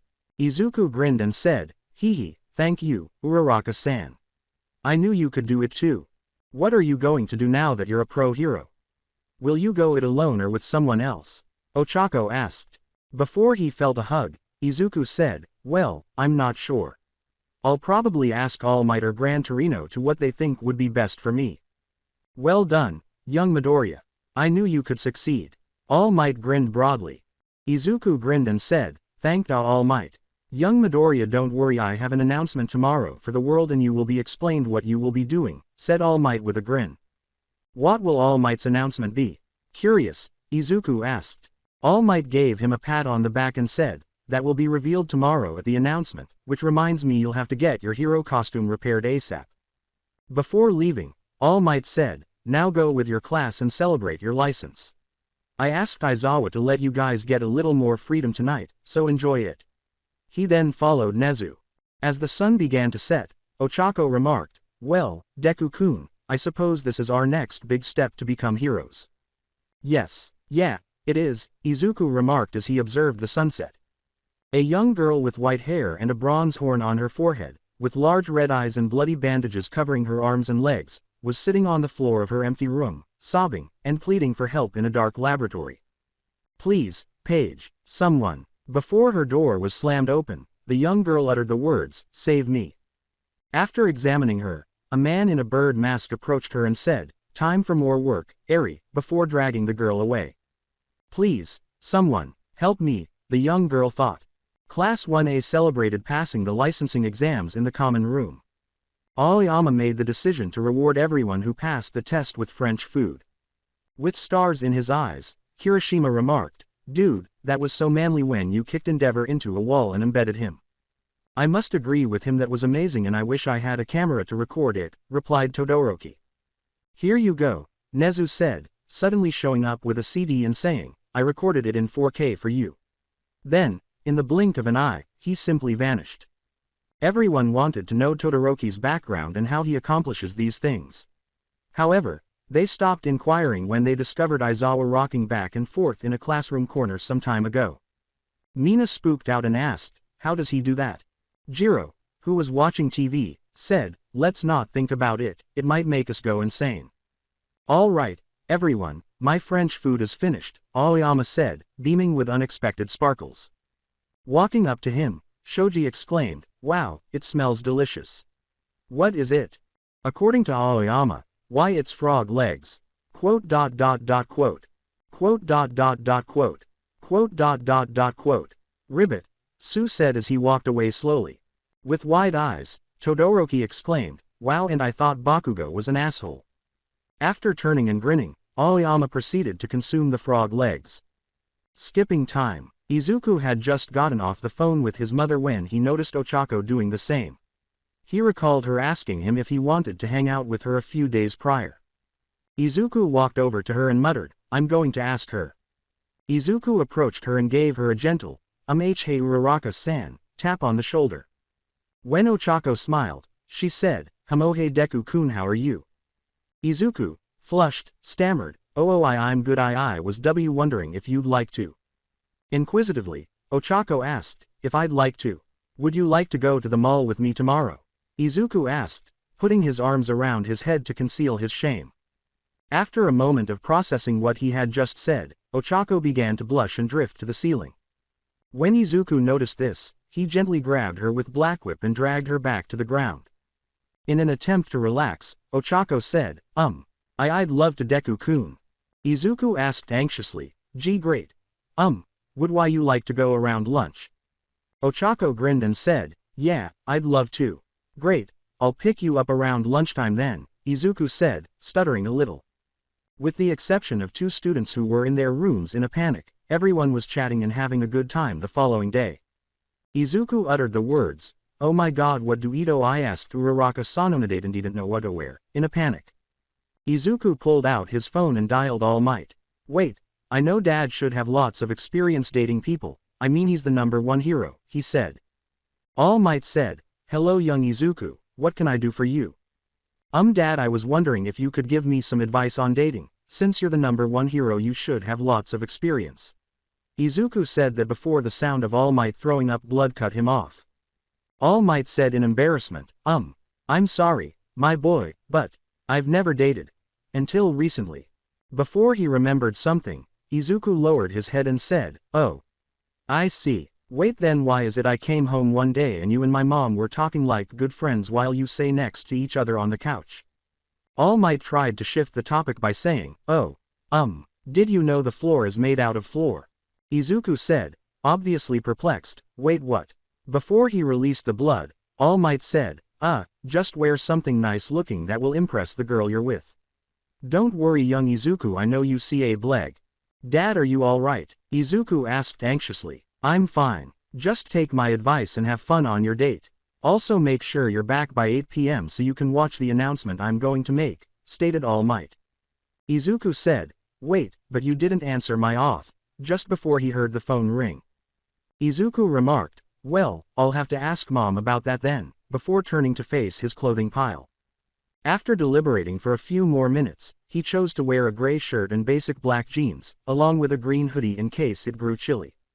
When Izuku opened his door, Todoroki was standing there holding a notepad. Todoroki asked, hoping it was All Might, I heard you talking to someone and then I heard you call him Dad, was it All Might or your real father? Izuku said, in an attempt to escape this predicament. He pointed down the hall and remarked, oh, look, all-you-can-eat soba. Todoroki glanced around for the free-to-eat soba but couldn't find any. I will prove All Might is Midoriya's father and then I shall help my father prove All Might is the hero Paragon's secret love child, Izuku said as he turned around. Todoroki said as he walked to his room and examined his conspiracy board. Endeavor looked at his own conspiracy board at his agency and sneezed. Someone must be talking about me. No matter. Mark my words, All Might, me and Shoto will find the truth between you and your family. Taking a red thread, said Endeavor connected it to All Might, Paragon, and then Izuku. Vernon, Endeavor's sidekick, entered with a report and stood at his door. After realizing what was happening, she decided the report could wait and walked out of the office slowly. Ochako was in a similar predicament when deciding what to wear back at the 1A dorms in a different area of the building. Ochako struggled to decide what to wear and said, this, no, it's not pretty enough. This, no, this wouldn't look good on me. This, no. Ochako called Momo to her room and said, this is so hard. I'd ask for help but. Wait, I know. So Ochako, what is it you needed my help with? The girl asked Momo inquisitively after she had been in her room for a few minutes. Ochako blushed and said, could you help me find something nice to wear for my date? Ochako interrupted Momo as she was jumping with joy. Oh my god, did Izuku finally ask you out? Oh, I have to tell everyone and, Momo said. In an attempt to reassure Momo, Ochako said, no, please don't tell anybody yet.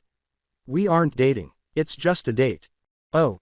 Well, I understand and I promise not to tell anyone, and don't worry, I'll make you so beautiful that Midoriya will probably faint from seeing you. Momo grinned as she put on her quirk and prepared some clothes and makeup for her. A few minutes later, Izuku was back at the UA entrance, anxiously waiting for Ochako to arrive. Izuku said, okay, let's see. Wallet check, phone check, money check, to make sure he had everything he would need for the day. Hey Deku-kun, was shouted by a confident voice that was Ochako's. Oh hey you, Izuku said, his mind shutting down from the sight before him. Ochako approached him in a pair of black leggings and a pretty red skirt that hung down to her knees. In addition, she had her hair in a small bun on the back of her head, a nice purple t-shirt, and a hint of light makeup. So how do I look? Ochako asked, blushing and nervous. Izuku said, like an angel, before realizing what he had said and blushing. After hearing that, Ochako blushed even more and approached him. Hee, thank you, and you look very handsome, Deku-kun, Ochako said, making Izuku blush even more. Izuku asked, so would you like to get going? Ochako walked beside them as they made their way to the nearby mall, saying, let's go. They reached the mall after a little stroll and conversation. So where would you like to go first, Uraraka-san? Izuku asked, glancing at her. Ochako smiled and said, well, let's just explore and see what we can find. They both began to search for items they were interested in by window shopping around the store. Izuku noticed that Ochako was examining some hairpins as they passed a store and entered. Izuku took a mental note at that point, and when she moved on to another area, he crept over and purchased the item she was eyeing. As they strolled on, they noticed that a small theater in the mall was showing movies. Izuku pointed to the movie theater and said, "Hey, would you like to watch a movie?" Ochako looked at the movie choices and said, "Sure, let's see what they have." Izuku noticed a movie selection that featured a man dressed in all black combat gear. He was standing in front of a burning building with the same symbol on it, and he also had a bat symbol on his chest. The Dark Knight was the title of the film. Izuku asked, searching his mind for the identity of the man, "Wow, I don't recognize that hero, who is he?" "Haha, that's no hero you'd recognize. This movie came out over 200 years ago and was one of the best movies ever made." An elderly man in a movie theater employee uniform said as he approached them. "Who is he?" Ochako asked. The elderly man grinned and said, "That guy is Batman, and he's a vigilante who beats up criminals and uses his mind to outsmart them." "Wow, I wonder what type of intelligence quirk he has," Izuku replied. The elderly man startled the two by declaring, "He doesn't have one." "Really then, how is he a hero?" Ochako asked, perplexed, as she had always heard that having one was a prerequisite for being a hero. The elderly man claimed that in addition to his training, he uses his brain and gadgets. After viewing the film, Izuku and Ochako decided they wanted to see it. "Please give me 2 tickets, Izuku said. The elderly man who received the 2 tickets remarked, "Hee very well." Ochako and Izuku entered the theater and took seats to watch the film. Izuku and Ochako's hands began to move toward one another at one point in the film, and they clasped them together. Ochako screamed softly and instantly grabbed onto Izuku as they watched the scene where 2 faces were revealed. Izuku made an effort to soothe her, but Ochako simply refused to let go of Izuku's arm. Izuku drifted his head and rested it on her head after a while. Ochako grinned as she felt this, but she wanted it to be more comfortable, so she leaned against his chest and moved the arm she was holding to put it around her. The film soon came to an end, and they both walked out of the theater holding hands. With stars in his eyes, Izuku exclaimed, "Wow, that movie was amazing. It was a little dark, but it was amazing." Ochako grinned and said, "Hee, I have to agree, it was a very good movie." At that moment, they blushed and their stomachs both complained. Izuku scratched the back of his head and said, Maybe we should get some food." As they went to the food court to get food, Ochako remarked, "Yeah, some food should be good." Skipping time, Ochako was strolling alongside Izuku on the beach that Izuku had cleaned months before. Gazing out to sea, Ochako exclaimed, "Wow, this beach is so gorgeous. I'm so glad whoever did it cleaned it up." Izuku uttered the words, "Hee yay, but it was really hard," before they became clear. With wide eyes, Ochako exclaimed, "Wait, what do you mean it was? Wait, you cleaned the beach?" Izuku scratched the back of his head and said, "Hee, yay, I did, it was part of my training." Ochako exclaimed with joy, "Deku-kun, that's incredible. I can't believe you were able to do that." Izuku then squeezed Ochako's hand and turned to face her after they had both stood there and watched the sun set. In an attempt to gather his courage, Izuku said, "Amuraraka-san, there's something I need to tell you." "What is it, Deku-kun?" Ochako asked him as she turned to face him. I like you, Ochako," Izuku screamed the final couplet. Red in the face, Ochako said, Really?" Izuku began, "Yes, I really like you, but I understand if you can't like me, but was interrupted by a gentle kiss. When Izuku realized that Ochako had kissed him, his eyes widened, but he then slowly kissed her back and put his arms around her lower back. Sensing this, Ochako instinctively put her arms around his neck and kissed him more deeply. They kissed for a full minute before gradually breaking off the kiss. "Izuku, I really like you too," Ochako said, leaning forward and pressing her forehead against his. Izuku grinned, bent over, and gave her another kiss before grinning and pulling away. "So, would you like to be my girlfriend?" Ochako simply leaned forward and gave him another kiss without saying anything. Ochako smiled as she pressed her head against his chest and asked, "Does that answer your question?" Izuku said, putting his head over hers. "Oh, I got you this." Izuku took out the hairpin and carefully inserted it into her hair to hold back a few of her bangs. "Wow, I didn't think it'd be any more possible for you to be beautiful." Ochako smiled, kissed him again, and flushed. The newlyweds entered the building as they were making their way back to the UA dorms.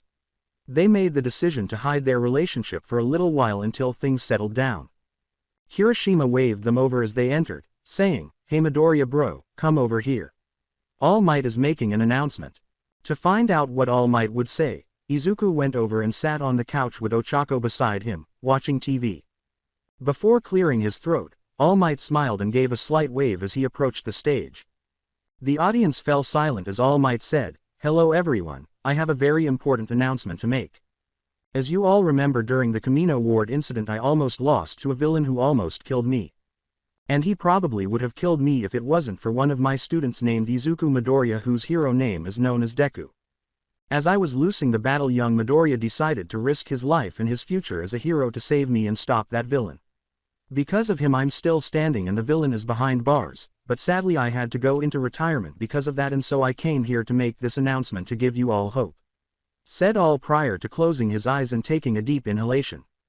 The audience gasped and some people dropped their microphones in disbelief when All Might declared, "Young Midoriya is my successor." Quote, "When I first met young Midoriya he was a small scrawny kid who wanted nothing more than to be a hero. He asked me if he could be a hero because he thought he was quirkless. And I said no." The memory caused All Might to reach up and wipe a tear from his eye. "I told him no because the job was too dangerous and it broke him, but later that day a villain I was chasing captured a kid and no one was trying to save him. Then I saw him. Out of all the civilians and heroes there only one person tried to help. And that was young Midoriya, a kid who thought himself quirkless, charged to the villain hoping to save his friend. When I saw that, I knew at that very moment I found a person to inherit my title or surpass me, so later after the incident I found him and asked him why did he run into there. And he simply said, because my legs moved on their own, so I offered to train him. I made him clean Takoba Municipal Beach as his training, and during that training he found his quirk." The audience was stunned and wide-eyed as he spoke, and some of them started crying because of what they were hearing. And during that time he showed nothing but talent and a will to never give up. His quirk during the time activated, but it was too strong for him and he couldn't handle the power, and every time he used it, it broke his body. And yet he kept trying so he can be a hero and save people. Unlike some heroes, young Midoriya didn't want fame or fortune, all he wanted was to save people with a smile on his face. Because of that I continued to train him and help him all I can, and he never ceased to amaze me," said All Might while addressing the crowd. Some people were even more shocked to hear All Might say, "And after time I began to see him as the son I never had." So in a sense to all the people who are asking if he is. Yes, young Izuku is my son and he will surpass me and he will become the symbol of hope. All Might then lifted his hand and aimed it directly at the camera. "I have one more thing to say. Young Izuku is now an official hero and now he is in charge of an owner of Might Tower. Also to all you villains that are watching this," he said. After saying, "Deku is coming for you and he will stop you," he left the microphone and left the stage. From what they heard, nobody was able to move or speak until they were cut off by yelling. Todoroki yelled, "Yes, I knew it, Midoriya is All Might's child. He might not be his official child but he is his regardless." Before beginning to text his father to inform him of the situation and prepare a new conspiracy board for Aizawa and a child named Shinso. Everyone rushed over to Izuku and began questioning him about whether or not what All Might had said was accurate. However, everyone fell silent when someone slammed his fist against the table, interrupting them. "Deku, me and you need to talk now," growled Katsuki as he walked away, and they all turned to see him standing there in utter rage. Knowing that he couldn't say no, Izuku got up and followed him, but not before sending a message to All Might and Aizawa to let them know. Izuku sent another message to Aizawa and All Might as they walked in total silence to the training ground Gamma. Katsuki halted abruptly and spun around, his eyes filled with nothing but rage.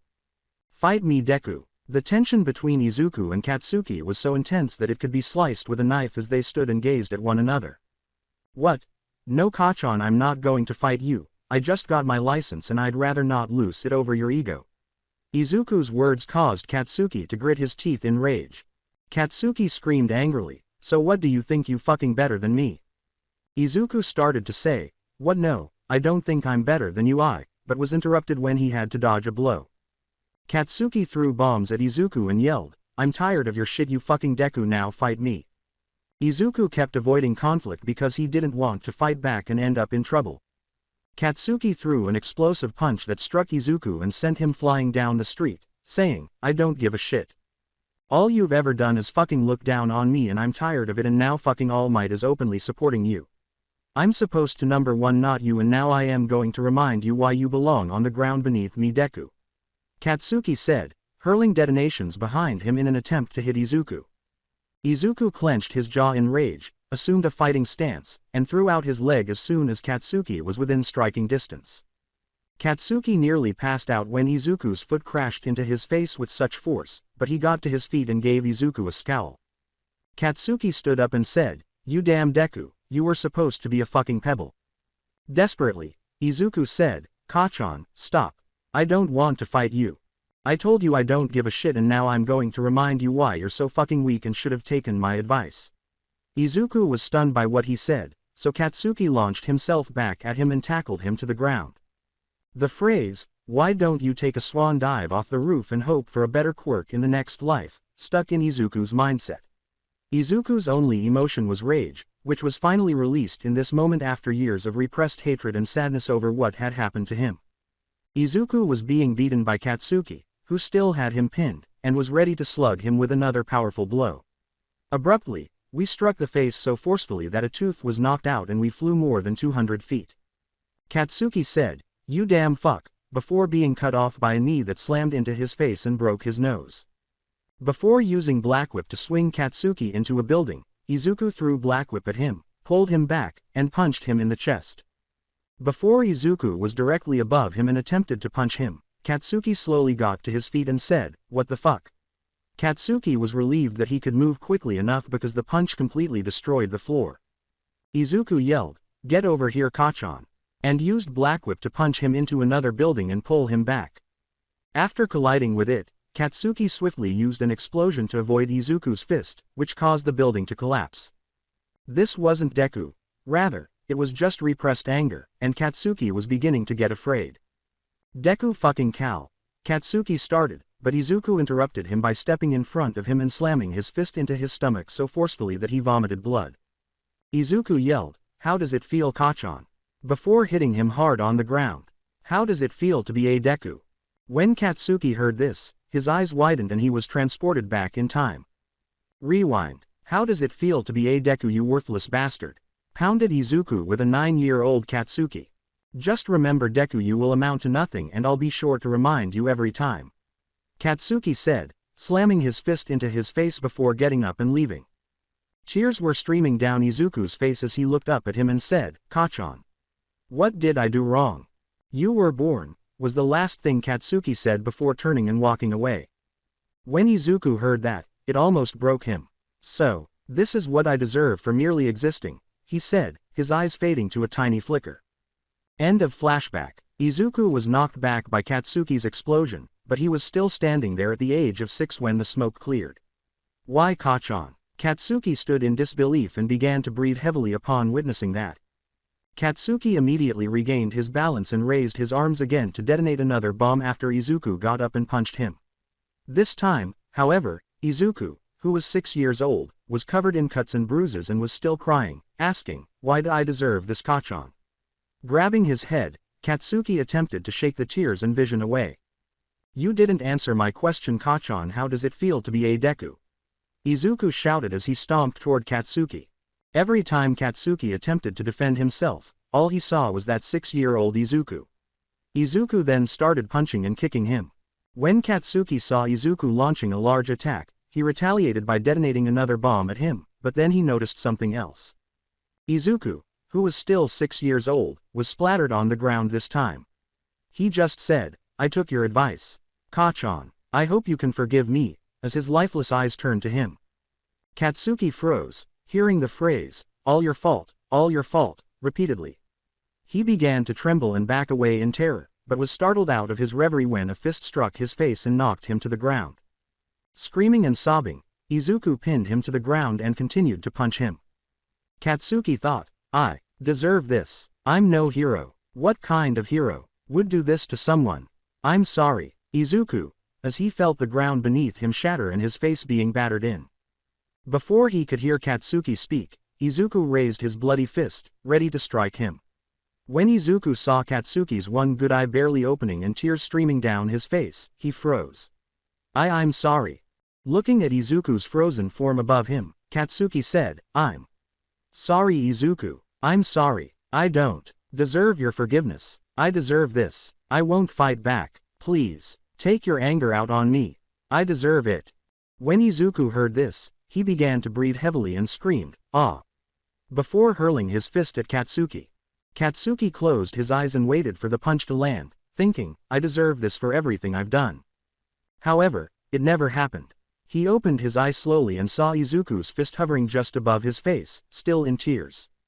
Why did you bully me so much? All I wanted was to be a hero and your friend.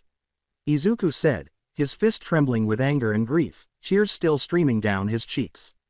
I thought you were always looking down on me, and for some stupid reason, I thought I'd have to hurt you. I don't know what to say, but I'm sorry. I'm so fucking sorry, and I'm sorry for telling you to kill yourself. Katsuki said, at last lowering his defenses and crying aloud in remorse for all that he had ever done to Izuku. Izuku simply took a deep breath, pushed his rage to the side, and released it. Izuku said, I can't forgive you, and Katsuki closed his eye in comprehension.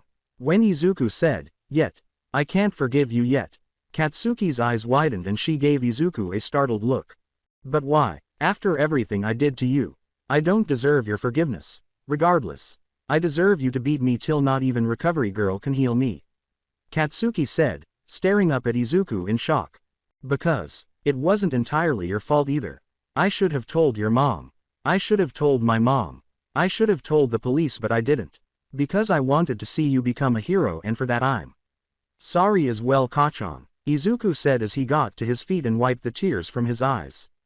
In silence, Katsuki lay there gazing up at the sky, reflecting on everything that had transpired, and he couldn't help but laugh. Izuku raised an eyebrow at him and asked, what? Katsuki laughed and remarked, you're absolutely correct, you ought to have gotten this hammered into me years ago. Kachan, I'd like to resume our friendship with you, Izuku said with a smile before extending his hand down to him. I don't deserve this, but if I'm going to be a better person it starts with a first step, Katsuki said, turning to face him with wide eyes. Katsuki thought as he extended his hand and grasped Izuku's. Izuku pulled his arm over his shoulder to support him as he stood up and began to leave. However, they stopped walking after a minute upon seeing Aizawa and All Might. You two don't need to say anything, we both heard and saw everything, and I mean we heard everything. Aizawa turned to face Katsuki, who didn't even bat an eyelid. Aizawa-sensei, whatever punishment Izuku will receive, give it to me, I was the one who started it and I'm the one who will take the punishment. With a look that conveyed that he wouldn't accept anything less, Katsuki said. Very well, but I will be informing the principal. Normally I'd suggest expelling you, but after what I saw and heard at the end, I see you on the road for redemption. Aizawa sighed after remaining silent for a moment. Aizawa said this before approaching Katsuki, grabbing him, and placing his arm over his shoulder. All Might help Izuku to Recovery Girl's office while I take Bakugo to Recovery Girl as well and then to Nezu. Aizawa said, and she and Katsuki left. Aizawa made the decision to ask a question after they had been walking silently for a few minutes. Bakugo, what will you do now? I'll help Izuku become number one no matter what. Even if it costs me my life, Katsuki said after a minute of silent walking. The words, you'll be a great hero Bakugo and I'm sure Midoriya will help you as well, came to mind as Aizawa gazed at him and said, smiling. They then proceeded to walk silently to the Recovery Girl's office. They were chatting of their own while following in the rear with All Might and Izuku. Young Izuku, normally I'd say what you two did was wrong, but I think it did both of you lots of good. All Might said, grinning a little. Izuku smiled slightly and said, thanks, Dad. And yes, I feel better. It's like a heavy weight has finally been lifted off my shoulders. Recovery Girl screamed, what the hell is wrong with you two? As she struck Katsuki and Izuku with her cane. Multiple broken bones, a severe concussion, missing teeth. They both flinched and tried to flee as she continued to yell at them. As the Recovery Girl glared at them, she asked, so what the hell was it about that you two had to get this beat up, huh? Katsuki softened Recovery Girl's eyes as she said, I got some sense knocked back in me and realized what I did was wrong. Sigh. Normally I'd say that's not an excuse, but the look in your eyes, Bakugo, says it was necessary. So I won't go after you two anymore this time, but there better not be a next time, understood? Both of them recoiled and nodded their heads in response to the recovery girl's glare. She then let out another sigh and walked out of the room to inform Nezu of their injuries. Izuku laughed and said, "Haha, I thought she was going to chew us out more." Katsuki grinned and replied, "Yeah, I can agree with that." Izuku made a checkmark appear on Katsuki's head and said, "Wow, you're smiling, man. I must have hit you too hard to make you smile like that." Katsuki exclaimed, "What the fuck does that mean, Deku?" But his nickname lacked its typical bite. Izuku raised his arms and said, "Hee hee, I'm just saying you never smile like that, that's all. I can smile whenever I fucking want to, you just never see it," said Katsuki. As Katsuki continued to yell at Izuku, he simply laughed. Nezu, All Might, Aizawa, and Recovery Girl were all standing outside the door grinning. Nezu grinned and remarked, "It seems they are getting along much better than they ever used to." That's true, but what should we do as punishment for young Bakugo?" He said he wants to take punishment for both of them. All Might said inquisitively. "Aizawa, I'll leave that up to you, but I want Bakugo to attend weekly sessions with Hound Dog to help his anger." Nezu was looking at Aizawa. "Also Yagi, I want you to contact Tsukauchi and ask him to open an investigation on Aldera Junior High.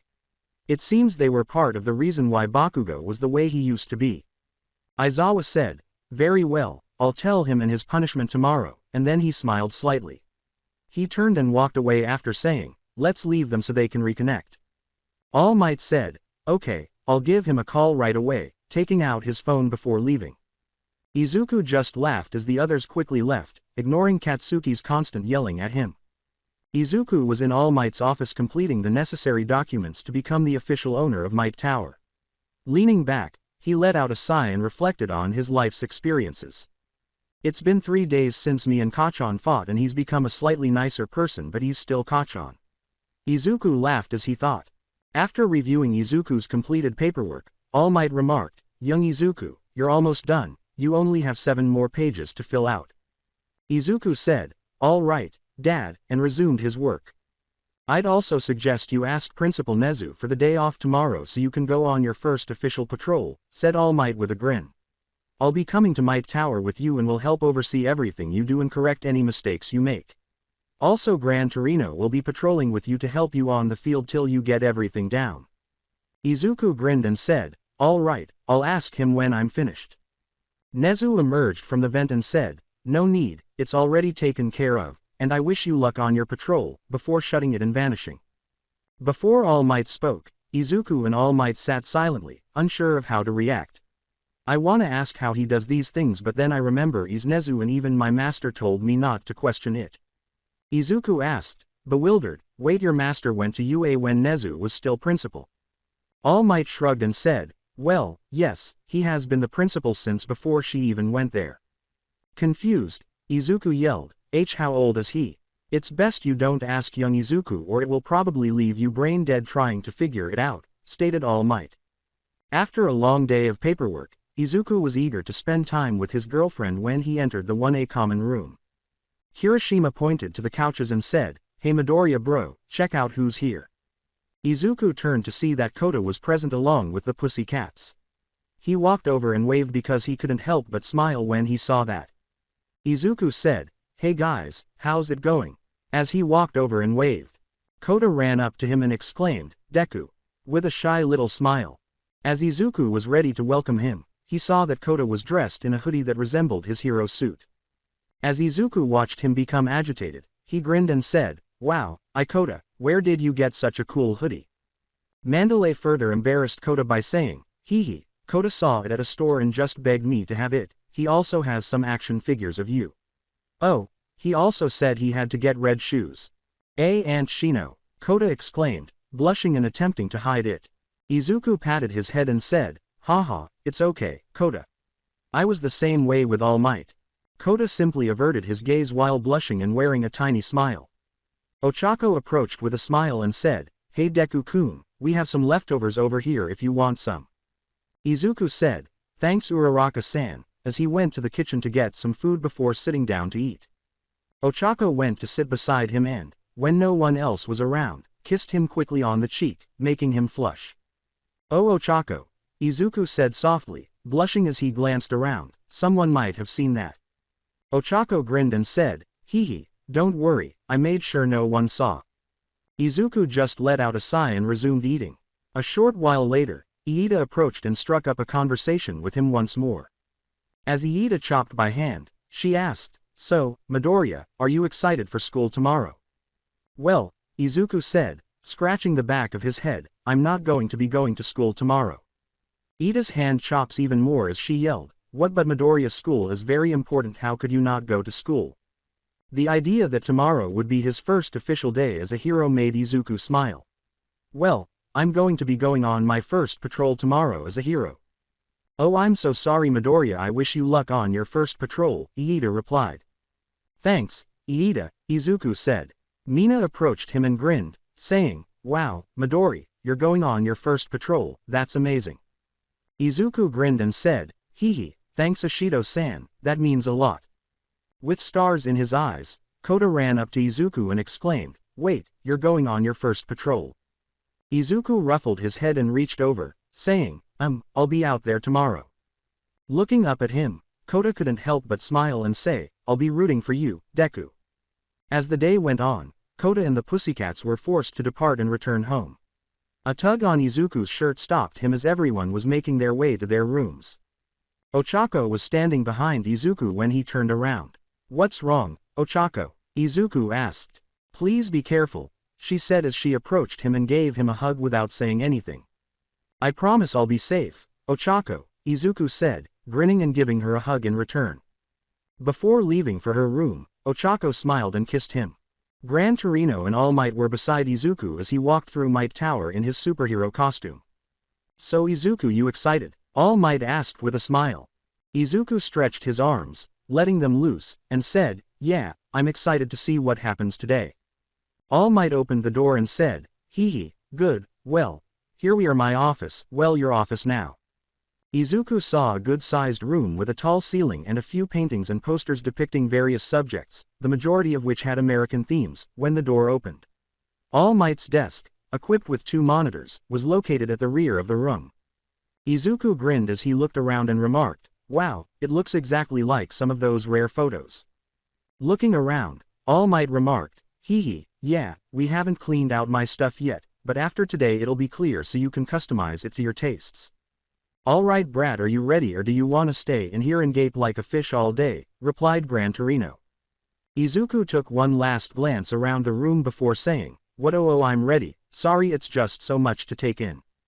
All Might handed Izuku an earbud and Gran Torino, saying, "I'm sure young Izuku and also here. I'm gonna be staying in here and monitoring your progress along with informing you of any nearby threats."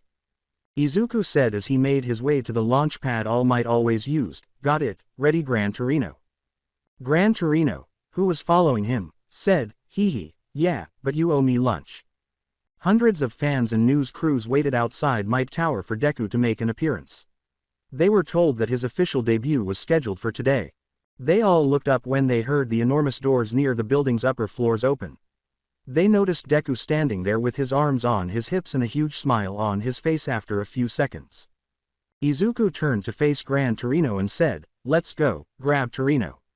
He then squatted down and took off into the air. "Hey youngsters," Gran Torino muttered, and he bounded off after him. Izuku kept flying through the city, bouncing off buildings as he went. In addition, he can launch himself faster or make sharp turns by using Black Whip. Over the earbud, All Might said, "Young Izuku, there's a police chase 2 blocks from you to your right." Gran Torino stayed back to observe how Izuku handled this, but Izuku claimed to have "got it dad," and changed his course, heading there. In the meantime, the police are frantically pursuing a group of bank robbers in the town. An officer reloading his gun exclaimed, "Damn it, where the hell is the hero backup?" The driver swerved to the side to avoid colliding with another vehicle, saying, "I don't know, but they should be here soon." In the blink of an eye, they saw a green blur go by the car. The escaped vehicle came to a complete stop as the next event occurred. When the officers arrived, they saw that Deku had landed in front of the car and immediately stopped it. The robbers were unconscious and the car's entire front end was wrecked. "Wow, thank you, Deku." Without your assistance, we most likely would have lost him. Izuku walked over to the car, tore off the doors, and said, "Haha, it's no problem." He then reached inside, took the thugs out, and gave them to the officers. He was being recorded by others while he was doing that. Izuku started to say, "Alright, well that ta," before his earbuds went off.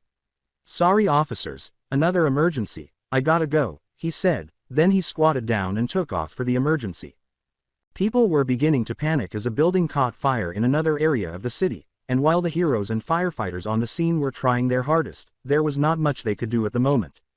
In an attempt to contain the fire, Backdraft exclaimed, "Damn it, this fire is getting out of control and there are still people in there. Has anyone seen my baby and where is she?" A mother shouted as she searched frantically for her child. Izuku looked at the burning building as Deku landed next to Backdraft. "Backdraft, what's the situation?" Izuku asked. This entire fire was started by a broken gas valve, and it quickly spiraled out of control. Izuku leapt to the building and dove through the window, cutting off the backdraft. "I've been informed that there are roughly 10 people still in the basement." "Hi." Running through the building looking for people, Izuku yelled, "Is anyone here? I need your help," a voice shouted. As soon as he heard the shout, Izuku rushed to the door and smashed it open.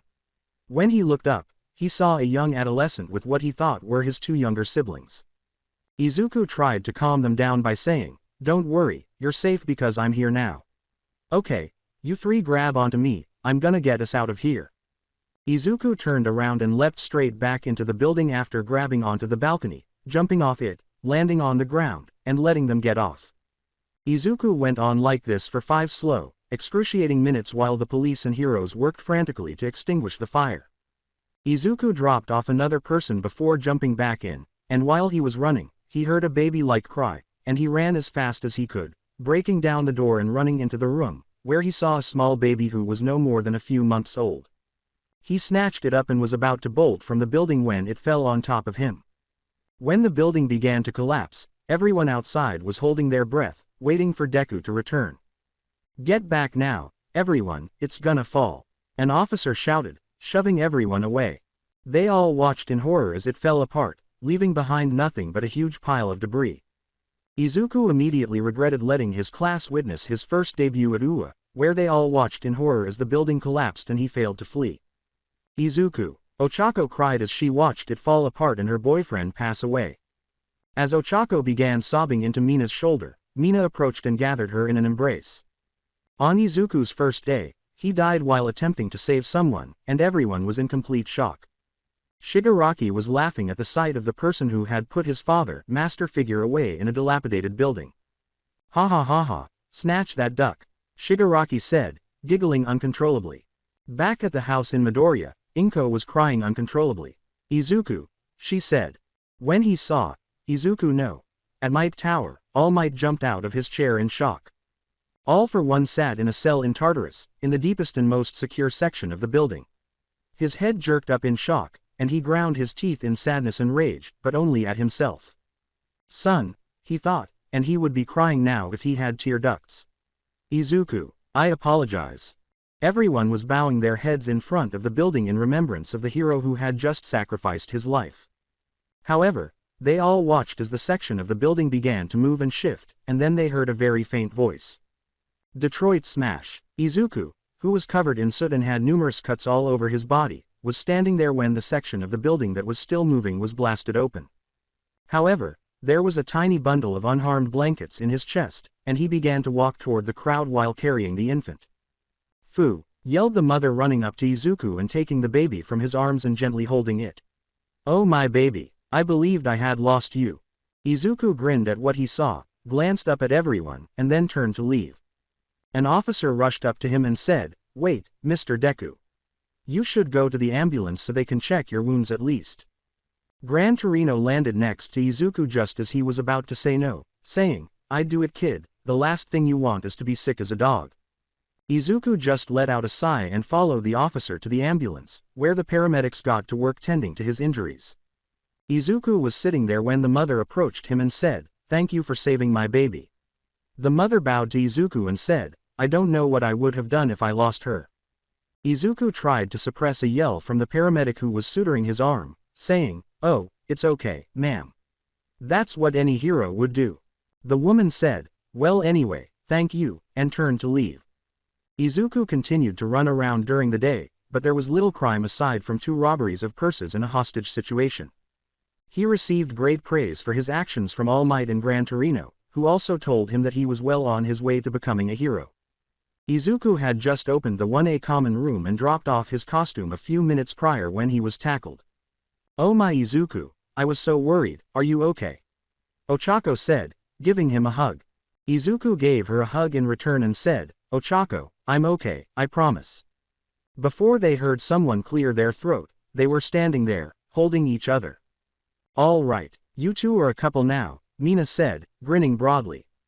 Like a deer in headlights, Izuku and Ochako stood in front of the class. Both of them exchanged anxious glances.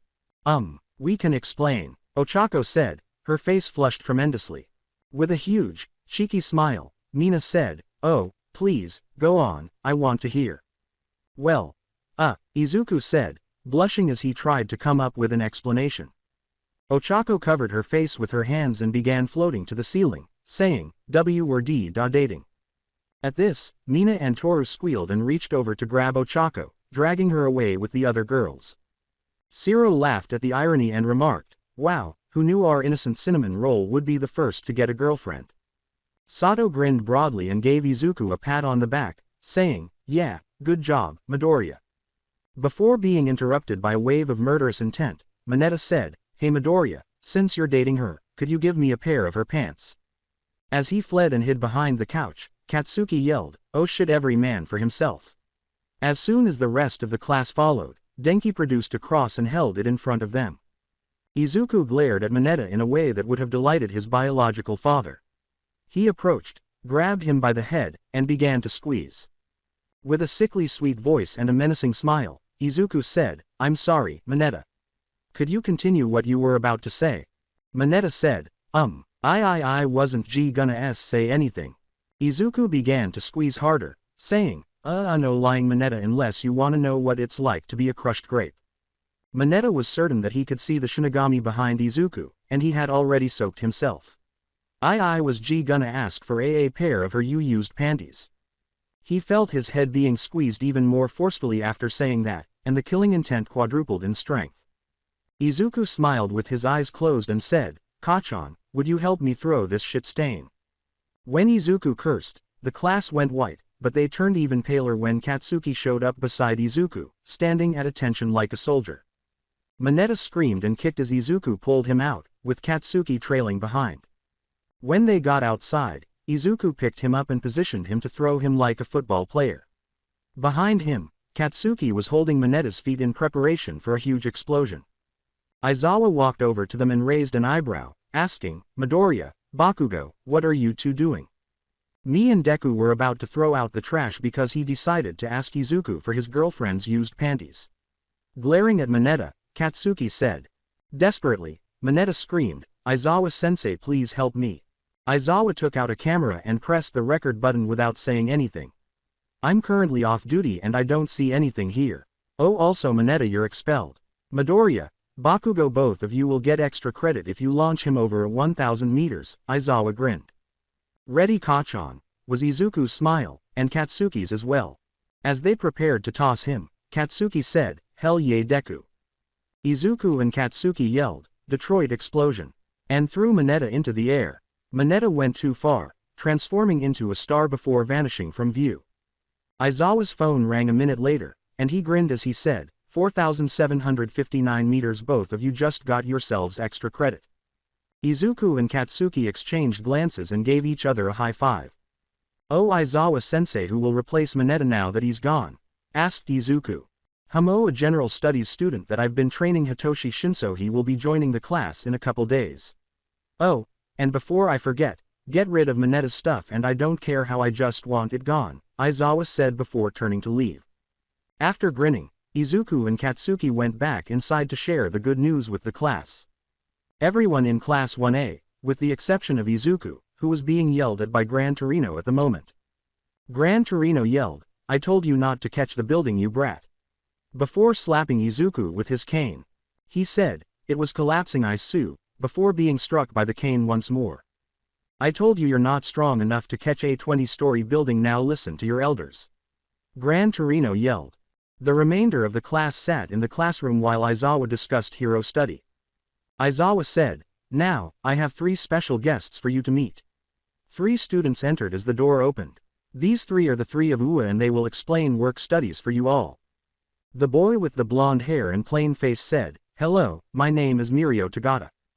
"Hello everyone, I'm Najire Hado. I'm excited to learn about your peculiarities Anda," Najire said before Mirio interrupted her. "Chi Tamaki, Amaji." He was the final student to say, hiding behind the corner. "Yup, and I'm sure Aizawa-sensei explained what you're all gonna be doing and now we're gonna show you the benefits of it," Mirio replied. "Hey, why are there only 18 students? I thought you had 20 inches," Najire replied. "One was expelled for sexual harassment and the other one is on hero patrol," stated Aizawa. Before Mirio chopped off her head, Najire said, "Oh, you mean Izuku Midoriya. I wonder what his quirk is. The hero I'm interning with is interested in him." "Darn," Mirio said, "I was hoping for a good spar with him, and Sir Night-Eye told me not to hold anything back. It's strange that after I beat him, he told me to come to his agency, even though he had said I should treat fighting him like a villain." But anyways, they are gonna show you the benefits to work studies," Aizawa replied. Kirishima said, "Aizawa-sensei, I have a question." "Kirishima, what is it?" Aizawa said, "Since Midoriya bro is a professional hero, I wanted to know if he could enroll in hero studies and take one of us in." Kirishima said. "That's completely up to him if he wants to or not, but just remember he doesn't have as much experience as most pros," Aizawa said. As he left, Mirio said, "Anyway, let's go to the gym and fight, everyone." Every member of Class 1A was in the same building where they practiced their special moves, and they all turned to face Mirio when they noticed him standing on the other side of the room. Just as Mirio opened his mouth to speak, another person came in. As Izuku entered the room with Nezu on his shoulder, he said, "Principal Nezu, I can't just do that to my classmates." "Oh, on the contrary, I think it would be fine. I don't see anything wrong with throwing a piano at your class," Nezu replied. Nezu's suggestion that, "Principal Nezu, how many times do I have to tell you throwing pianos is illogical?" shocked the class, according to Aizawa. As he descended from Izuku, Nezu grinned broadly and remarked, "I stopped counting after 30. "Deku," Ochako said, running up to embrace him. "How was your patrol?" Izuku scratched the back of his head and remarked, "It was good. Gran Torino beat me up for trying to catch a 20-story building." Todoroki remarked, "Only you could dismiss that as insignificant, Midoriya." Mirio approached him and said, "So you're Izuku Midoriya. Sir Night-Eye says he wants to talk to you after I beat you." The words, "I want nothing to do with him especially after he degraded me," caused Izuku to glare at Mirio, shocking him. Mirio said, perplexed, "Wait, that doesn't sound like him." "Trust me Togato, he did indeed degrade Midoriya," Nezu replied. Mirio bowed and said, "Oh, I'm so sorry, I humbly apologize on his behalf." Izuku scratched the back of his head and said, "It's okay, Mirio-senpai. It wasn't your fault, he just has a grudge against me and All Might because All Might didn't agree with him." "Oh well, I'll talk to him about that when I head back to his agency after this," said Mirio with a grin. "So, what are you all up to today?" Curious, Izuku asked. Todoroki approached Izuku and said, "Mirio-senpai said he's going to show us the benefits of hero studies under professionals." Izuku walked away with the class, looking more and more concerned. "Oh, that's a good idea. Well, I'll let you all do that. I need to try and convince Principal Nezu out of buying a semi-trailer for me to throw," he said. He's kidding, right?" "All right," Jiro said, a little worried. "Midoriya can't be used to throw things at the students for the last time, Nezu." Midnight yelled. "Why, it'd be great training," Nezu said as he drank his tea. "Oh, and also Midoriya, I'm gonna be your personal teacher from now on. You'll still go to class but I'll be teaching you most of the time." When they heard that, everyone in the gym instantly turned pale. Before taking out a flask and saying, "Wake me up when the nightmare ends," Aizawa said, "We are so fucked." He then put his face down on the ground and drank the flask. Mirio said, "Okay, so let's get started on this, all of you versus me," and prayed briefly to God to save them. Nezu grinned and said, "Sorry, Mirio, I'm not taking requests." Mirio went pale once more. In an instant, the entire class of 1A charged, and Mirio sank into the ground. He then shot out of the ground, eliminating half of the class. Iida put on a blue coat and red shoes and said, "This isn't good, I guess it's time I get serious. I gotta go fast," he said, before making a strange, high-pitched spinning noise and vanishing into a blue blur. Iida attempted to blindside Mirio by running on him from several angles, but Mirio ducked and countered, so it was ineffective. Iida dropped some gold rings and flew back, hitting the ground. "Sorry Iida, this isn't Sega and I'm not some fat guy with a robot fetish and names himself after an egg," laughed Mirio. Katsuki and Todoroki managed to hit him once each, but Mirio eventually eliminated them and was now standing in the center of the vanquished class. The rest of the class soon attacked, and most of them did not perform well. Mirio pointed to Izuku and remarked, "That was fun, but you are the one I really want to fight." "I'm just going to stop questioning how he does these things," Izuku thought as he turned to face Nezu, who suddenly produced a camera and gave him the thumbs up. "Are you prepared to fight, Midoriya?" Mirio said as he assumed his fighting stance. "Yes, I am," Izuku replied, stretching his muscles. After a moment of staring at one another, Mirio sank into the ground and emerged behind Izuku, unaware that Izuku had been analyzing him during the fight and had a better understanding of how his quirk worked. As Mirio phased through him, Izuku used 25% to spin around and kicked at him. Mirio's attack also phased through him, and both spun back to attack. Izuku made the decision to give himself an advantage and take a lesson from Maruko's book after Mirio sank back into the ground. He leapt into the air, spun until his feet were on the ceiling, then bounded down and kicked the ground with a huge axe. Kagaya Moon. As his foot smashed the ground beneath him and threw Mirio out of it, Izuku yelled. When Izuku suddenly appeared beside him and used Black Whip to throw him to the ground, Mirio was so taken aback that he failed to react in time. After landing on the ground, Izuku charged at Mirio, who kneed him in the stomach and raised his arm to block the blow. Mirio then made only his hand solid, grabbed Izuku by the back of his head, and brought it down as he uppercut him, making his arm intangible and sticking it through Izuku's head. Izuku decided to use a new tactic to end the fight, moving in and purposely missing his punch to Mirio's face despite feeling extremely lightheaded from the blow. Just as Mirio opened his mouth to speak, an unseen force struck his face, causing him to faint from the shock. When Izuku ended the fight without even striking Mirio with his fist, everyone in the room gasped. "How did you do that, Deku?" As Ochako approached him, he asked. "Oh, that was a new trick I tried and practiced. I build up the strength in my arm, and when I toss it, it produces a wave of air." Izuku said, "I don't even need to hit the enemy anymore because the air wave surrounds my arm and still has the same force as my punch." This caused everyone to stand in astonishment, and Nezu laughed. "That is truly impressive Midoriya, it would throw your enemies off completely," Nezu said with a grin. Izuku laughed and said, "Yeah, but it takes a lot of concentration since I only started it." Without a smile, Mirio entered Sir Night-Eye's office while he was strolling through his agency. Night-Eye arched an eyebrow and asked, "So did you beat him?" "No, sir, I didn't beat him as you said I would, and I've heard you made fun of Midoriya for having a small grievance." "Why?" Mirio said, a little irate at his teacher. "Because he refused to award it to a deserving recipient." Night-Eye narrowed his eyes and said, "And what do you mean?" "I used my quirk, and it showed you beat him." "Yea, he beat me fair and square and I took him seriously," replied Mirio. "Damn it, he was supposed to be discouraged so I could convince him to give it to Mirio," said Night-Eye. "Very well, did you tell him I want to speak with him?" "Yes, and he says he wants nothing to do with you," replied Mirio. "Well, I suppose I'll have to visit Might Tower." "You're fired," Night-Eye said, heading to his computer. "Why couldn't you have just listened to me, All Might?" Night-Eye sighed as he peered out his window after Mirio had left. "You just had to choose him. However, I will correct your previous errors. Let's now examine the actions of the Yakuza."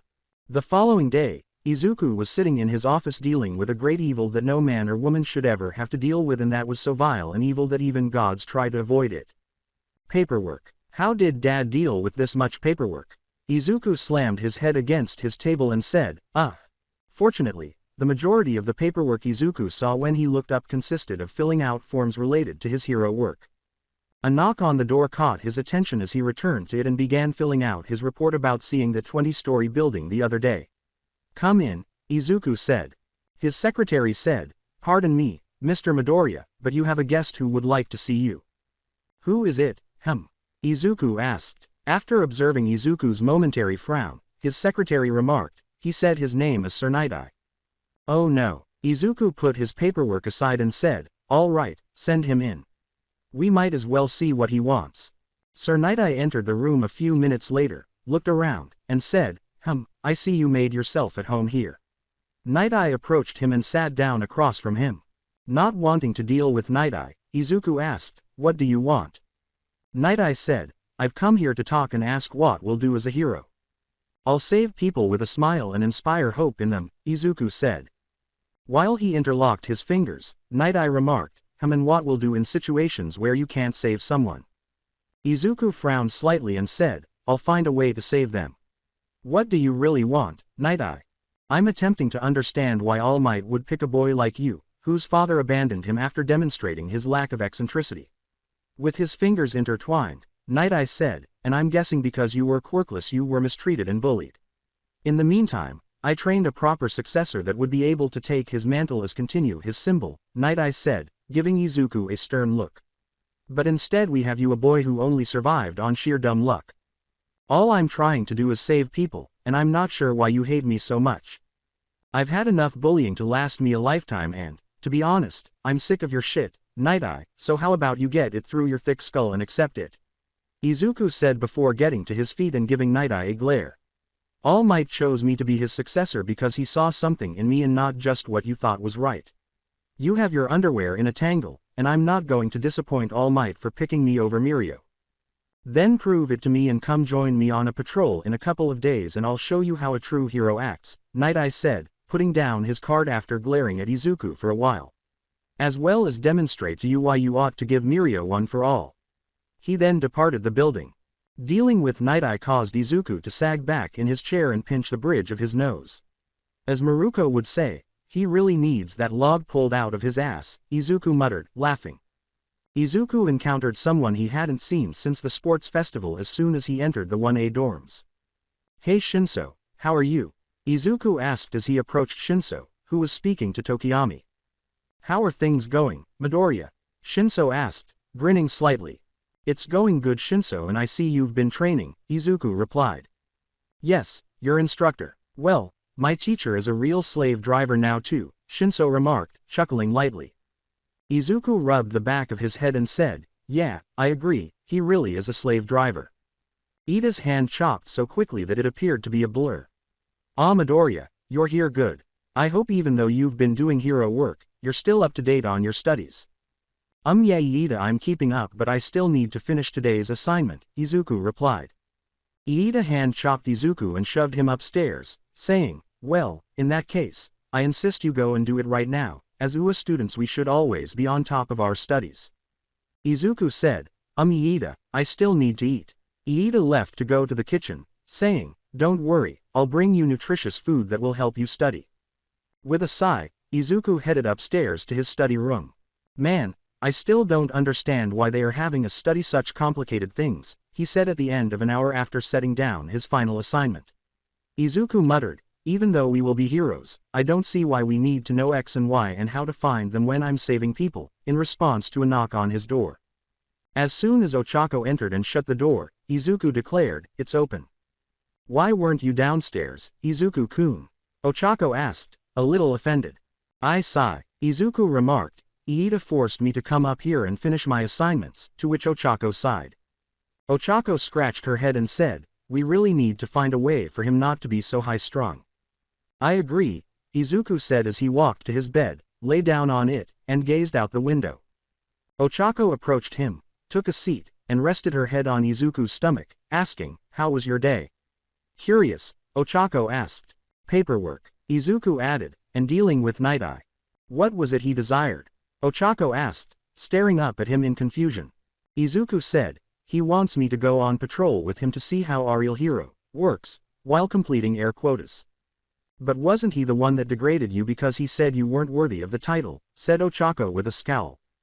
"Yes. However, I must disprove him, so I must accompany him," Izuku said. "Well, I know you can do it, Izuku-kun," Ochako said with a warm smile, leaning over to give Izuku a gentle peck on the cheek without saying anything. After giving her a kiss in return, Izuku put his arm around her and grinned, saying, "Thanks, Ochako." A few days later, Izuku showed up at Night Eye's agency, ready to prove that he was deserving of his title, and he was greeted by Mirio, who was wearing his own hero costume. "How are things going, Midoriya?" As Mirio approached him, he asked. "I've been doing good but would rather not be here," Izuku replied. Mirio led Izuku upstairs to Night Eye's office without saying anything, just nodding. They came a few minutes later, and as they stepped into the room, Izuku saw a strange sight. Bubble Girl, Night Eye's sidekick, was laughing uncontrollably while he was tickling her while he was wearing a serious expression. Izuku thought, "I'm going to need a therapist." After realizing Izuku was present, Night Eye stopped tickling Bubble Girl and released her from the gadget. "You're here, Mirio. Let's get started. You and Bubble Girl will patrol together." As Night Eye began to leave his office, he said, "While Deku and I patrol together." The others quickly followed, and after a few minutes they were observing the city and patrolling it. Night Eye said, "Tell me, Deku, what patrolling is for?" Izuku waved at a few individuals who were also waving at him, saying, "It's to look for danger and to help out citizens at ease with our presence." Night Eye remarked, "Well, that's true."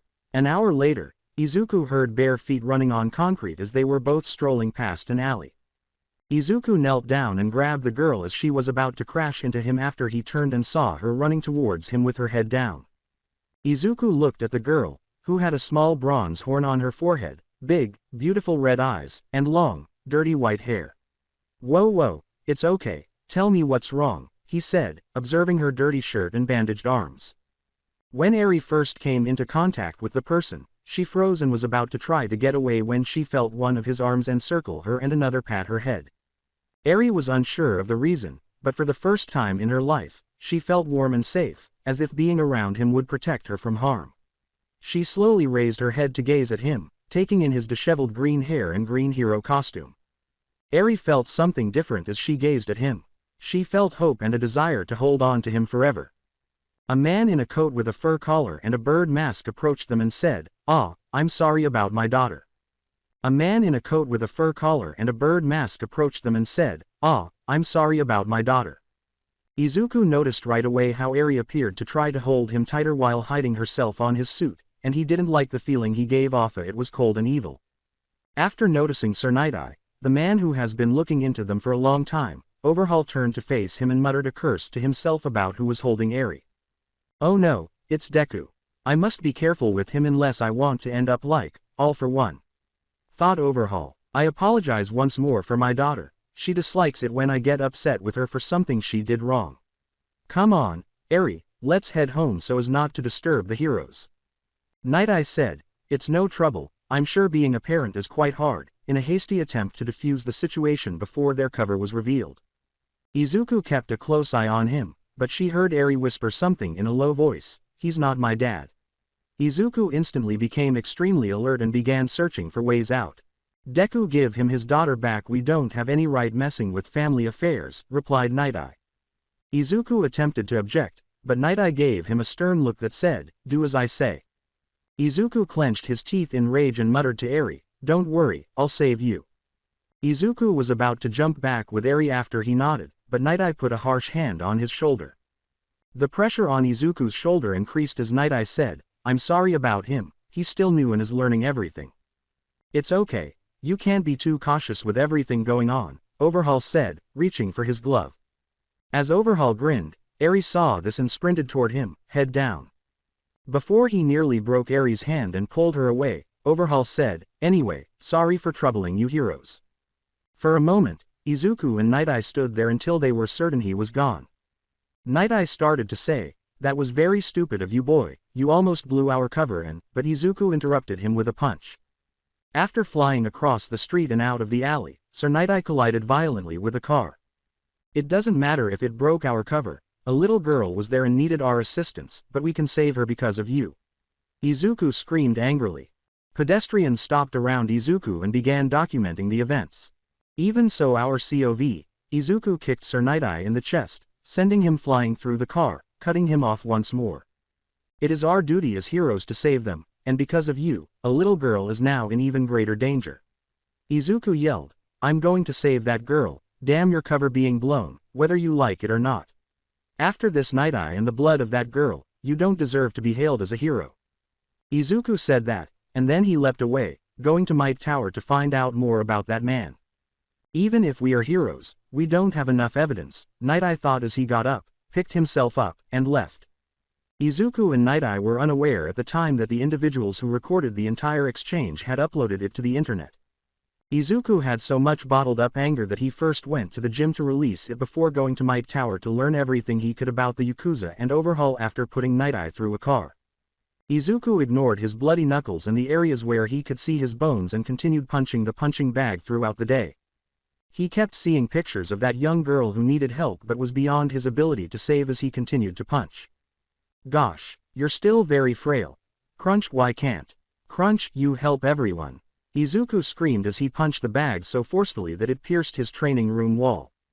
Izuku stood there, trying to control his anger and his breathing, then he looked at his hands, sighed, and made the decision to go to UA to have them healed.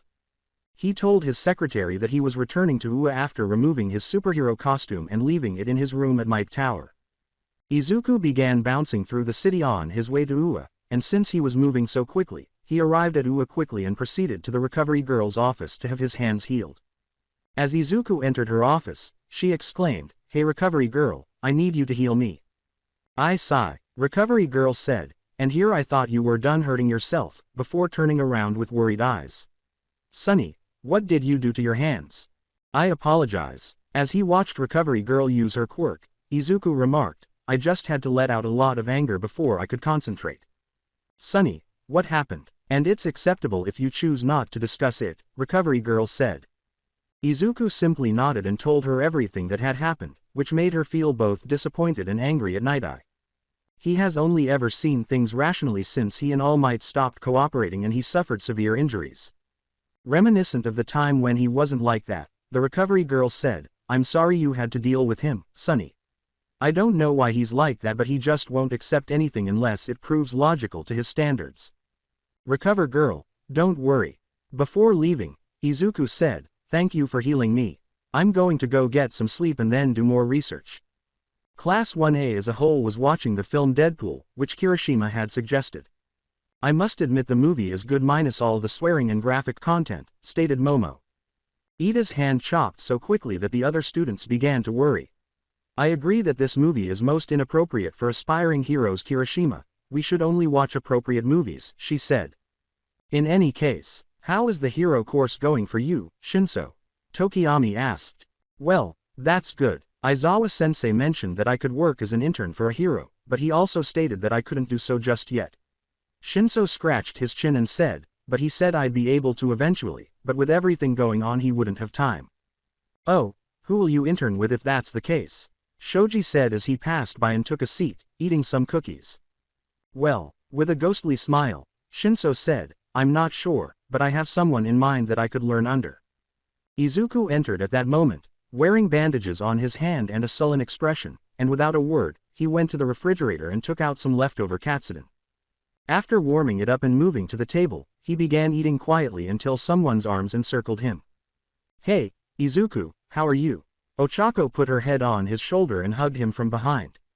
I suppose. Something simply occurred. Izuku lowered his head and said, and I feel like I failed her. Oh, who was it? Ochako was asked with a little more concern.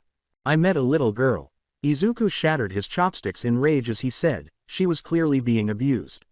I tried to save her, but Night Eye said we couldn't because it would compromise his investigation. It's okay, I'm sure you will save her, Izuku. If anyone can, it's you, Ochako said, gasping a little and drawing him into a tighter embrace. Izuku put his hand on her arm and leaned deeper into the embrace, saying, thank you, Ochako.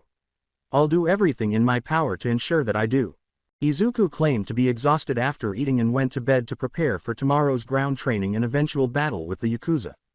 It was a calm day at UA, but there were a lot of reporters at the front gates, all requesting permission to speak with Izuku and ask him about Sir Night Eye's situation and the reason behind his attack. One person in the background was holding a huge sign that read, Nezu orchestrated all this so he could gain more power. While they were doing that, Hey everyone, listen to me and take a look at what the UA principal did. He then produced a few pictures that featured significant historical occurrences with Nezu in the background. It's clear that he's pulling the strings to all of this. He was shouting this to the reporters when he failed to notice 4 black SUVs pull up and several men in suits approach him. "Sir, you will need to accompany us for interrogation," a man wearing handcuffs said as he approached him. "They will learn. You can never keep the truth from them." The man screamed before being seized by 2 agents and pulled into a van. A badge bearing the words, "Forgive me everyone, official government business," was pulled out by the first agent, despite the worried looks of some others. Everyone appeared perplexed, but they dismissed it and resumed their attempts to interrogate Izuku. The man in the van, meanwhile, was flailing about in an attempt to get out, saying, "You can't stop me, I'll reveal the principal's true nature to the world." The first agent took out a phone and called someone without saying anything. "What category of re-education should we put them in?" "Nezu-sama, the man has been captured." "Category 2 Agent 47, make sure you wipe his memory first, we can't let people know that a god is here," Nezu said. The SUVs then drove off. Izuku was inside UA, staring out the window at the throng. "How are you, son?" As All Might approached him and gave him a back pat, he asked. "Yes, just. What ought I to do?" asked Izuku, who was staring at All Might, for advice. "I'd say tell them the truth before they assume their own theories, even though you did yell at Night Eye about Eri," stated All Might. "All right," Izuku said. "Thanks, Dad, that was helpful. I'll go tell them without giving away any important information," and turned to leave. Nezu, who appeared beside him holding a cup of tea, remarked, "He's quite a talented one, All Might." As All Might watched Izuku make his way to the front gates, he said, "I agree, Principal Nezu. Hopefully, this doesn't ruin his career." "Oh, don't worry, I'll make sure not to let it happen because he's your successor and my new favorite student," Nezu added. "Plus, the readers wouldn't like that." Wait, what Ray?" All Might interrupted himself as he turned to see Nezu had simply vanished. All Might uttered the words, "Nezu scares me," before heading off to his office, attempting to ignore the fact that Nezu could simply vanish. As he approached the reporters at the UA gates, Izuku took a deep breath to help him relax. "Mr. Why did you strike Sir Night Eye, Deku? Mr. Is it accurate, Deku, that you attacked him over a supposed girl? Mr. What will you do, Deku, if what you said is accurate?" They stopped asking them questions after a few seconds, but Izuku was already feeling overwhelmed as all the reporters called and yelled questions before he raised his hand in their direction. Izuku gestured to a reporter after saying, "I'll answer most of your questions but not all of them because of hero business and we don't want to put the victim in danger." "Mr. What really motivated you to attack Sir Night Eye, Deku?" The female reporter held her microphone up to him and asked. "I sigh. Actually, there were a number of reasons, the majority of which are confidential and cannot be revealed. However, the primary reason was that I was attempting to save someone. But even though it endangered the victim, he stopped me because it prompted his investigation." Izuku stated, "He stopped me because of his investigation, even though she was only a little girl, maybe 5 or 6 years old." Many of the reporters appeared appalled that Night Eye would prevent Deku from rescuing a girl who was clearly in distress due to an investigation. Then, another reporter lifted his microphone to Izuku, saying, "Mister, if that's the case, Deku, what are you going to do?" The male reporter asked. "I can't say much, but even if it means fighting a whole criminal organization by myself, I will save her." However, Izuku said, "I am investigating it and will be requesting assistance from other heroes if they wish to assist me."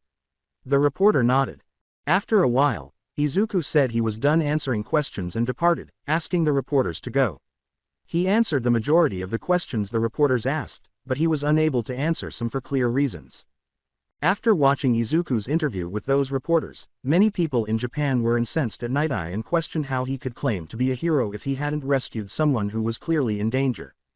Izuku returned to UA, picked up his PE uniform, and started to walk toward Gamma's training grounds in order to strengthen and improve his quirk. When Izuku finally got there, he started jumping around the city and bouncing off buildings before stopping at random to perform push-ups or sit-ups. He was so focused on his training that he didn't even notice the newcomer who had just arrived. When Izuku heard someone land next to him, he tried to improve his spin kick by doing another one, and when he turned over, his face exploded in a blush at what he saw. Maruko was there, dressed in a gray sports bra and gray gym shorts. Despite his blush, Maruko approached him and said, "Why hello little bunny, it's been a while hasn't it?" Izuku tried to suppress his blush and hormones as he said, yay it had Maruko. Hee hee, I've noticed how well you've been doing, you got right in, and I appreciate that. Maruko tapped her foot excitedly and said, "So, how about we train together and have a quick spar?"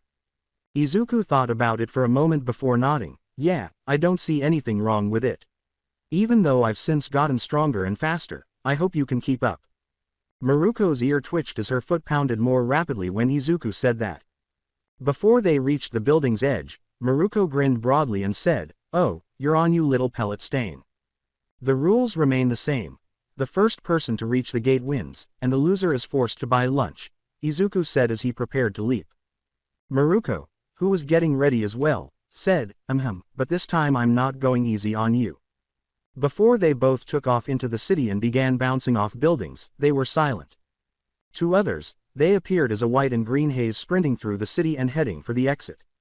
"You've improved your speed, but it's still insufficient." Maruko said this just before she accelerated and began to race ahead. When Izuku noticed this, he swiftly accelerated and caught up quickly. She was astonished to see Izuku immediately behind her before he passed her, and she felt proud before becoming irritated and exerting more effort. The gate was visible as they continued to run through the city, passing one another every few seconds. "I will not allow you to defeat me," Maruko said, trying to maintain the lead and going all out. "And I'll outperform you." Izuku said this as he passed Offa and won the race by a single second after pushing her to 40%. "Huff, huff, huff, Izuku said, "I finally beat you," Maruko, attempting to catch his breath and ignore his sore muscles from the 40% strain. "It's still hard without that gear May and Melissa made me, but it doesn't hurt as bad now," Izuku reflected.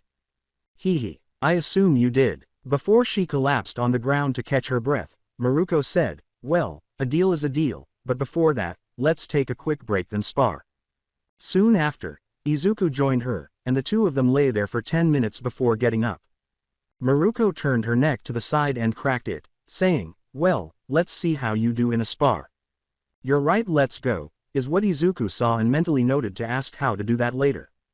Then they sprinted at one another and used strong high kicks to block one another. Maruko overpowered him, leapt into the air, and kicked backwards while spinning. As he was launched into the air, Izuku raised his arm and blocked, sending out Black Whip to seize the ground and slow him down. When she caught the punch he threw at her, she winced slightly from the force behind it, but Izuku used Black Whip to ensnare her arm and stop her from fleeing. They continued their vicious beating until Izuku released her and kicked her away after he had kneed her in the gut and she had punched him in the face with her free arm. Before stopping and kicking a car at Izuku, Maruko skidded across the ground. When Izuku's car caught it, it flew for about 20 meters. After putting the car down, Izuku sent Black Whip flying, snatched 2 buildings, and then launched it at Maruko using it as a slingshot. Maruko saw this and ducked under the attack, but Black Whip grabbed her foot and threw it into a building.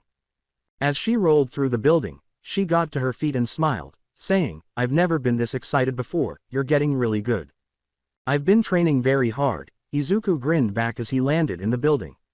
Maruko said, "Then show me what you got, Izuku," before they took off once more. Before Izuku landed on the ground and allowed her to overshoot her kick, they were both blurs inside the building, fighting and causing shockwaves and destroying the floor they were on. Now that Izuku was behind her, he attempted to restrain her arms and swiftly placed her in a chokehold. This caused Maruko to panic and begin wildly kicking in an attempt to get him off her. Izuku could hear faint squeaks coming from her as she continued to kick and flail. When Maruko threw a strong kick that sent them flying through a wall and smashing into another, she was in full panic mode and was doing everything she could to get him off her. She then attempted to break his chokehold with a strong high kick, but she quickly regretted it. When Izuku felt her leg collide with his arm, he grabbed it with his free arm and held it there so she couldn't use it. "Tap out Maruko," Izuku said, straining to keep her from releasing his grip. Maruko kept fighting until she eventually blacked out and went limp, and then she began to feel dizzy from the lack of blood and air. When she did, Izuku let out a sigh of relief and released her as he caught his breath. Izuku remarked, "Man, that was harder than I expected," before slowly getting to his feet and turning to face Maruko. Well, better bring you to Recovery Girl, he said. Izuku returned to class to hang out with his friends after dropping Maruko off at Recovery Girl's office and recovering. Izuku waved to his friend who was preparing dinner and said, "Hey Kachan, how's it going?" "Pretty damn good, and what the fuck happened to your face? It's uglier than normal," replied Katsuki. "Training, but what does it mean to you if I'm ugly and have a girlfriend?" Izuku said. "I can get a girl any freaking time I want, Deku, it's just that none of these bitches are up to my standards." Katsuki screamed as a vein appeared on his head. "How is that Kami girl doing? You and I seem to be quite close," Todoroki remarked as he entered the kitchen to get a drink of water. After blushing a little, Katsuki glared at Todoroki, saying, "She's just being incredibly annoying and won't leave me alone. Aside from this, you aren't at all concerned. Is that the reason you requested her phone number?" Todoroki asked, his expression blank, which infuriated Katsuki. "I'm going to murder you." With explosions erupting from his hand, Katsuki screamed. Before Shinso knocked him out of his thoughts, Izuku laughed at his friend's antics. "Hey Midoriya, I have a question for you," Shinso said, appearing a little ashamed. "All right, Shinso, how are you?" Curious, Izuku asked. "Would it be okay if I worked as an intern for you?" Shinso, feeling both anxious and ashamed, was asked. "Would I even be allowed to speak to you as an intern?" Izuku was asked if he could. "Just let me know if you want and I'll make sure it goes through," Nezu said, emerging from the ceiling and approaching them. "Don't worry, Midoriya, I'll make sure you can." "All right," Izuku said, "I suppose I can," which caused Shinso to grin a little. "I'm grateful, Midoriya," Shinso said. Before he simply faded away and vanished, Nezu said, "Very well, I'll get it done and send over what you need to sign. Anyways, I must go, my people need me." Everyone halted their activities and simply gazed at the location of Nezu. With great concern, Shoji asked, "How did he do that?" "I have no idea, but my grandpa told me don't question things Nezu can and will do," Denki replied. Before the door was kicked off and sent across the room, Ochako began to walk to Izuku as everyone gradually recovered from the shock of that and returned to their regular routines. Everyone turned to watch Maruko enter the room wearing bandages and heading toward Izuku. At that moment, she was directly in front of Izuku, and her unidentified expression made Ochako a little uneasy. "So you beat me," Maruko remarked, grinning a little. Izuku scratched the back of his head and remarked, "Hee hee, yeah, I finally beat you in a one-on-one spar." With a sly smile and a grave tone, Maruko said, "Hee hee, I suppose you did, and as a result, you're going to be my boyfriend." Everyone stood silently, unsure of what to say or do. What?" asked Izuku, who was perplexed as to what was happening. "Oh no," Maruko said, "here," before grabbing him and planting a kiss on his lips. This was intense tongue war kissing, not your typical tender kiss. After letting him go, she pulled him down and marked him with her chin. He staggered back, blushing angrily as he tried to comprehend what had happened. "I am the girlfriend of him." Ochako walked straight up to her and glared at her as he said this. Ochako glared more intensely as Maruko grinned and said, "I'm not against sharing and I'm not going down with a fight." As the rest of the class watched, they tried to understand what had happened. "All right," Shinso said, "Midoriya has two attractive girlfriends," before he burst out laughing. Nezu, meanwhile, was laughing uncontrollably and slamming his fist against the table in his office. "Oh, this is too entertaining. I need to make sure Uraraka accepts this for mine and the reader's enjoyment," Nezu replied. Another person in the room, Aizawa, raised an eyebrow in perplexity, asking, "What readers?" Nezu turned to face them and said, "Oh, why the ones reading this right now." "Nezu, should we take you to see a therapist? This is real life," Aizawa said, her concern growing. "There are no readers." Nezu opened Wattpad on his computer and said, "Don't worry, Aizawa, I'm fine. I just forgot you don't know what's going on and what I'm writing. Anyway, you can leave, I have to finish my other stories." Aizawa walked away slowly, remembering to ask Hound Dog to see how Nezu was feeling. As he left, Aizawa wondered, what does he think he's some sort of god that controls this very universe or something? Nezu was in his office completing his order. Izuku will throw 50 semi-trailers, 30 road rollers, and 100 pianos. Then, after a long day of playing with his students, he decided to reward himself.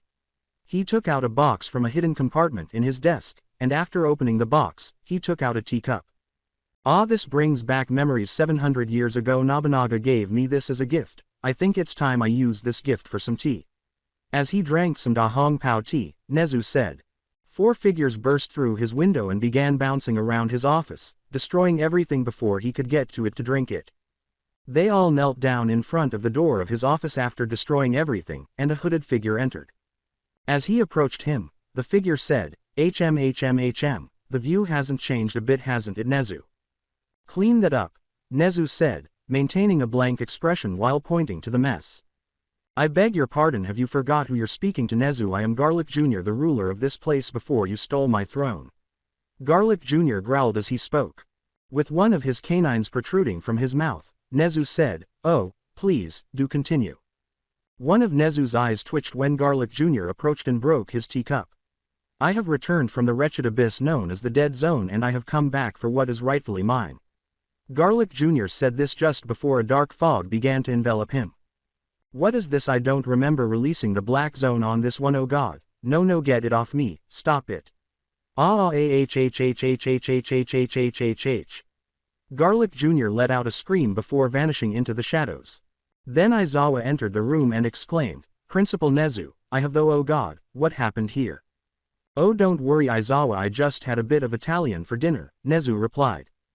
Before he was interrupted, Aizawa uttered, what does that have to do with it was nothing but garlic. Nezu sighed after shouting that and began to move toward the door. I think I need to de-stress. And I know just how, he said. Aizawa decided to ask, how? After becoming a little pale. Nezu gazed at him, a gloomy aura growing around him as she smiled with her eyes closed. I'm gonna ask Midoriya to help me with messing with 1A. Oh, it will be so much fun. May God have mercy on their souls, Aizawa muttered as he left the office after saying that, leaving her as pale as a ghost. Nezu shouted outside the door, where'd be the fun in that? As he made his way to the gym, where Izuku was supposed to be. A week has passed since the Maruko incident, and because Ochako wasn't pleased with Maruko, things have gotten awkward for Izuku. Ochako pouted and said, I'm still not happy with what she did to you, and said now me and her are dating you. Izuku rubbed the back of his head and remarked, I know Ochako, I wasn't expecting that either. Izuku was attempting to soothe her while they were both lounging in his room. Ochako, I don't want this to sound wrong, but how about you talk to her and see why she did that and wants to be with me? Izuku, flushed with shame, said. After considering it for a moment, Ochako sighed and said, okay, Izuku, I'll try and talk to her and see her point of view with this. Izuku grinned and embraced her, saying, I will always love you, Ochako, no matter what. After saying, and I love you too, Izuku, and giving him a cheek kiss, Ochako rested her head on his shoulder. Wanna watch a movie? After giving a nod, Izuku switched on the television so they could watch a movie together. Izuku was waiting for Shinso in the gym so that he could test him and determine his level of skill. Hey Midoriya, I'm here, Shinso said as he approached him in his brand new superhero outfit. Izuku nodded his head in agreement, saying, wow, Shinso, your costume really suits you, plus it looks very practical too. Izuku nodded his head in agreement and remarked, wow, Shinso, your costume really suits you, plus it looks very practical too. As Shinso stretched his arms, he said, thanks, so what will we do today? Izuku stretched as well and said, well, I'll be seeing how good you are, then we will be going on a patrol. After nodding, Shinso put the scarf around his neck and assumed Aizawa's position. Izuku prepared for the battle by lowering his body, slightly extending his legs, and raising his arms. After exchanging looks, Shinso tried to bind Izuku's hand by throwing his capture scarf at him. He barely avoided Izuku's finger flick as he rolled out of his way, destroying the wall behind him. Shinso glanced at the wall and felt a chill creep up the back of his neck. What's wrong, Shinso? You said you wanna be a hero, so show me your drive to be one and to prove all your doubters wrong, Izuku laughed. After hardening his eyes, Shinso charged back at Izuku, but he grabbed some dust from the wall that had been destroyed and hurled it at him. Izuku shielded his eyes from the dust, but he was instantly struck in the stomach with a vicious knee and then struck in the side of the head with an elbow. He lost his balance a little and stumbled backwards, but he reacted fast, throwing his body back and landing on his hands. He launched himself at Shinso with a flying kick that sent him reeling after using 3% OFA. Shinso rose slowly and was ready to strike Izuku once more when they both heard applause. Both of them turned to see Nezu approaching them and clapping. You're doing very well, Shinso, and so are you, Midoriya, but I need your assistance. Also, Shinso, can you gather all of 1A? Tell them to go to the training grounds, I have some special training for them, Nezu said with an evil grin. Izuku followed Nezu, while Shinso went to 1A. Despite their worried looks, both Izuku and Shinso nodded. Every member of 1A was in the training area, surveying the area and speculating about their next move. With a hint of annoyance, Katsuki asked, "What the fuck are we doing with eye bags?" "I don't know, you overgrown Pomeranian. Nezu told me he wants us all here and that's it," replied Shinso. With a tick mark on his forehead, Katsuki tried his hardest not to break. With his typical expressionless expression, Todoroki said, "You know, Bakugo, I've been wondering. Are you always just angry because you're overcompensating for something?" With explosives in his hands, Katsuki screamed, "What the fuck is that supposed to mean?" Jiro snorted and remarked, "I believe he just mentioned that you have a small dick." Everyone in the class began to laugh or giggle, but when they noticed a giant shadow overhead, their good time was cut short. When they saw a semi-trailer approaching, they all looked up and sprinted to avoid it. Boom! The class looked shocked as it crashed into the ground, crushing itself under the force. Mina asked worriedly, "Who the fuck is throwing semi-trailers?" When the class looked up again, they saw another approaching, so they all sprinted to avoid it. A grand piano was approaching, and Katsuki screamed, "I'm gonna kill whoever is throwing these things." As he dodged it, then, in the direction from which the objects were coming, they all heard wild laughter. Iida dodged a road roller and said, "Wait. I think it's Nezu. Didn't he try and convince Midoriya to throw these things?" Katsuki screamed, "I'm killing that fucking rat," without realizing that he had just dug his own grave. As Izuku prepared to toss another semi-trailer, Nezu's eye twitched once more. The trailer was dropped by Izuku, and Nezu said, "Wait, Midoriya, stop, I have something else for you to throw." Nezu approached, picked up a rock, and gave it to Izuku, saying, "All right, use 7% and aim 60% up and 8 degrees to the right." Izuku raised an eyebrow at him after doing so. As Nezu watched Izuku toss it and it vanished into the distance, he said, "Good, now throw it." "Is that the best you go all?" was Katsuki's smile as he slipped past another piano and got to his feet, panting. Katsuki said this just before a rock struck him in the dick. As Nezu began to laugh uncontrollably, Katsuki squeaked and said, "Why? Why the dick?" in a high-pitched voice. Kirishima yelled, "Baku bro," and rushed to pick him up. "Baku bro, are you okay?" Katsuki glared and squeaked, "I was hit in the dick. How do you think I feel?" Kirishima said, "Don't worry, Baku bro, I'll get even with you," as he dropped Katsuki and fled. Fortunately, he has his quirk active. "I'll avenge Baku bro with my manly spur." He was interrupted when a semi-trailer landed on him. Everyone pitied him a little, but he had to keep avoiding road rollers, pianos, and semi-trailers. The class was lying on the ground, panting like dogs, after another half-hour of doing that. Momo said, "My, everything hurts," before collapsing to the floor. Wondering how he made it through that, Iida said, "I don't like swearing, but fuck, it hurts." They were all having trouble calming down when Izuku and Nezu approached and examined them. Nezu grinned and said, "It looks like you all had a good time. Let's do some stamina training now." Everyone moaned and slowly got to their feet, still stumbling from exhaustion. When they heard a whistle and saw something they would never forget, they all prepared to run. With some reins on him like a horse and a saddle on his back, Aizawa was on all fours. Sitting on the saddle, Nezu had a cowboy's appearance. "All right, you all start running. I gotta go find Dutch so we can get our Mune to go to Tahiti," Nezu said with a grin. Aizawa declared, desiring to die, "I will kill you all if you ever say a word of this." Nezu said to Aizawa, "Ha, I'd like to see you try." "Let's go, Aizawa, we're robbing the bank in Saint Denis," and kicked him in the sides as he began to charge off. For 5 more minutes, the class stood there attempting to comprehend what had happened, but they gave up because it was becoming too painful for their brains. 2 days later, Shinso and Izuku were seated in a conference room with several of his friends and other heroes. He turned to see Yukio with Najire, Su, and Ochako. In addition, he saw Rock Lock with Aizawa, Mirio, and Night Eye's sidekicks across the table from Fat Gum, Tamaki, and Kirishima. Night Eye was in the room, and almost everyone was staring at him. Izuku turned to see Night Eye standing in front of a white board that was pointed at by the projector. Izuku gave Night Eye a flare, and Night Eye said, "Thank you all for coming. I called you all here to help us take down the Yakuza. A week ago I went on a patrol with Deku and we found a little girl under the care of Overhaul. I told Deku not to interfere in case it compromises my investigation in them. And now we have enough evidence to launch a raid partially thanks to Fat Gum and his sidekick finding some of the products they were making. This right here can erase quirks, and when we tested it we found that it was made out of human cells," Night Eye said, drawing out a red bullet with a needle at the end.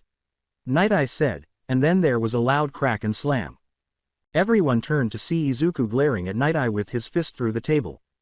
"We could have saved her that day and now looks at us, she was obviously being abused from her bandages but you said no."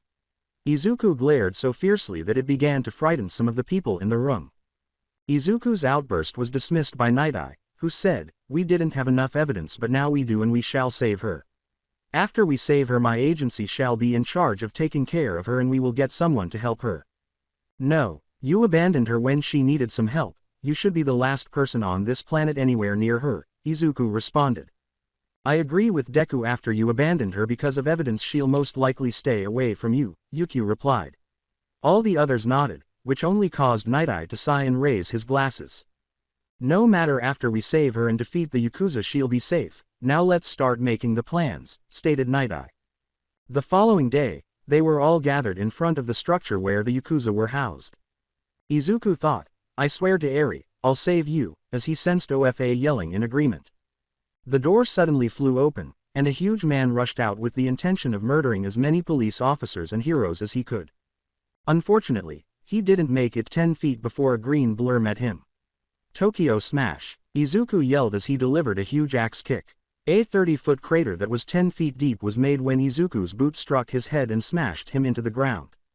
Izuku glared as he made his way to the door, saying, "I have someone to save, I don't have time for people like you." Eri was sitting in a dark room in the lab, clutching her legs, feeling helpless and alone. Suddenly, she had a strange feeling of hope. When she heard explosions, the building trembling, and screams, her eyes widened as she slowly raised her head. Eri cried for the first time in her life and said hopeful, "He's saving me." These were not tears of sadness. These were tears of joy and optimism. Izuku was frowning as he ran through the Yakuza base, taking down any villain who stood in his way. 2 Yakuza goons descended from the ceiling to stop him as he turned a corner. At the same time, they were both punched through a wall, and the force of the blow knocked them out.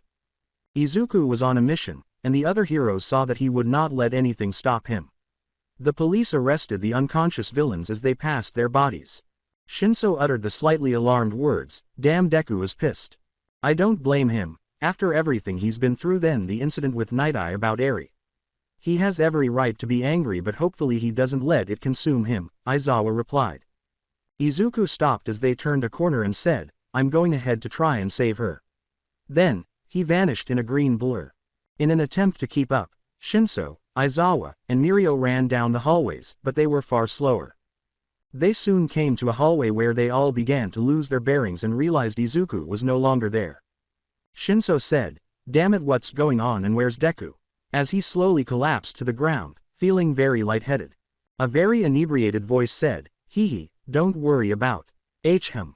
The lead gave us some presents, just F for him." Izuku found himself standing in a huge room with 30 Nomu staring at him. A TV behind the Nomu turns on and displays Overhaul before he can speak or take any action. Overhaul said in a sarcastic, irritated tone, "Why isn't it Deku? It's so kind of you to come and join us." With clenched teeth, Izuku exclaimed, "Where is Eri?" Before the TV changed, Overhaul said, "Oh, she's safe. But I have a present for you, I made it just for you." Izuku was horrified to see Eri yelling and pleading with Overhaul to stop him while he conducted cruel experiments on her. He was filled with nothing but rage deep inside, and he could feel OFA yelling in agreement. Izuku said, "You're coming with us alive or in a body bag, Overhaul," before he activated his quirk. Izuku was in front of it before the first Nomu could even react, and with a single kick, he slammed his shoe into his head, shattering his skull. With haste, he spun around and snatched up another Nomu's fist, giving it a gut punch that sent it flying across the room. Then Izuku felt the Nomu's claws slash down his back as a Nomu with a clockwork sidelined him. Before they all began to close in on him, he was punched in the stomach by another Nomu before he could react. Izuku tried to come up with a solution as all of the Nomu continued to beat him viciously, but he was unsuccessful until he had an epiphany. Izuku focused Black Whip on his body and blasted it out in all directions, causing the majority of the Nomu to crash into walls. After sagging and panting a little, he used 20%, rushed over to a group of them, and removed them. After eliminating the 5 of them, he turned to face the other Nomu and prepared for battle.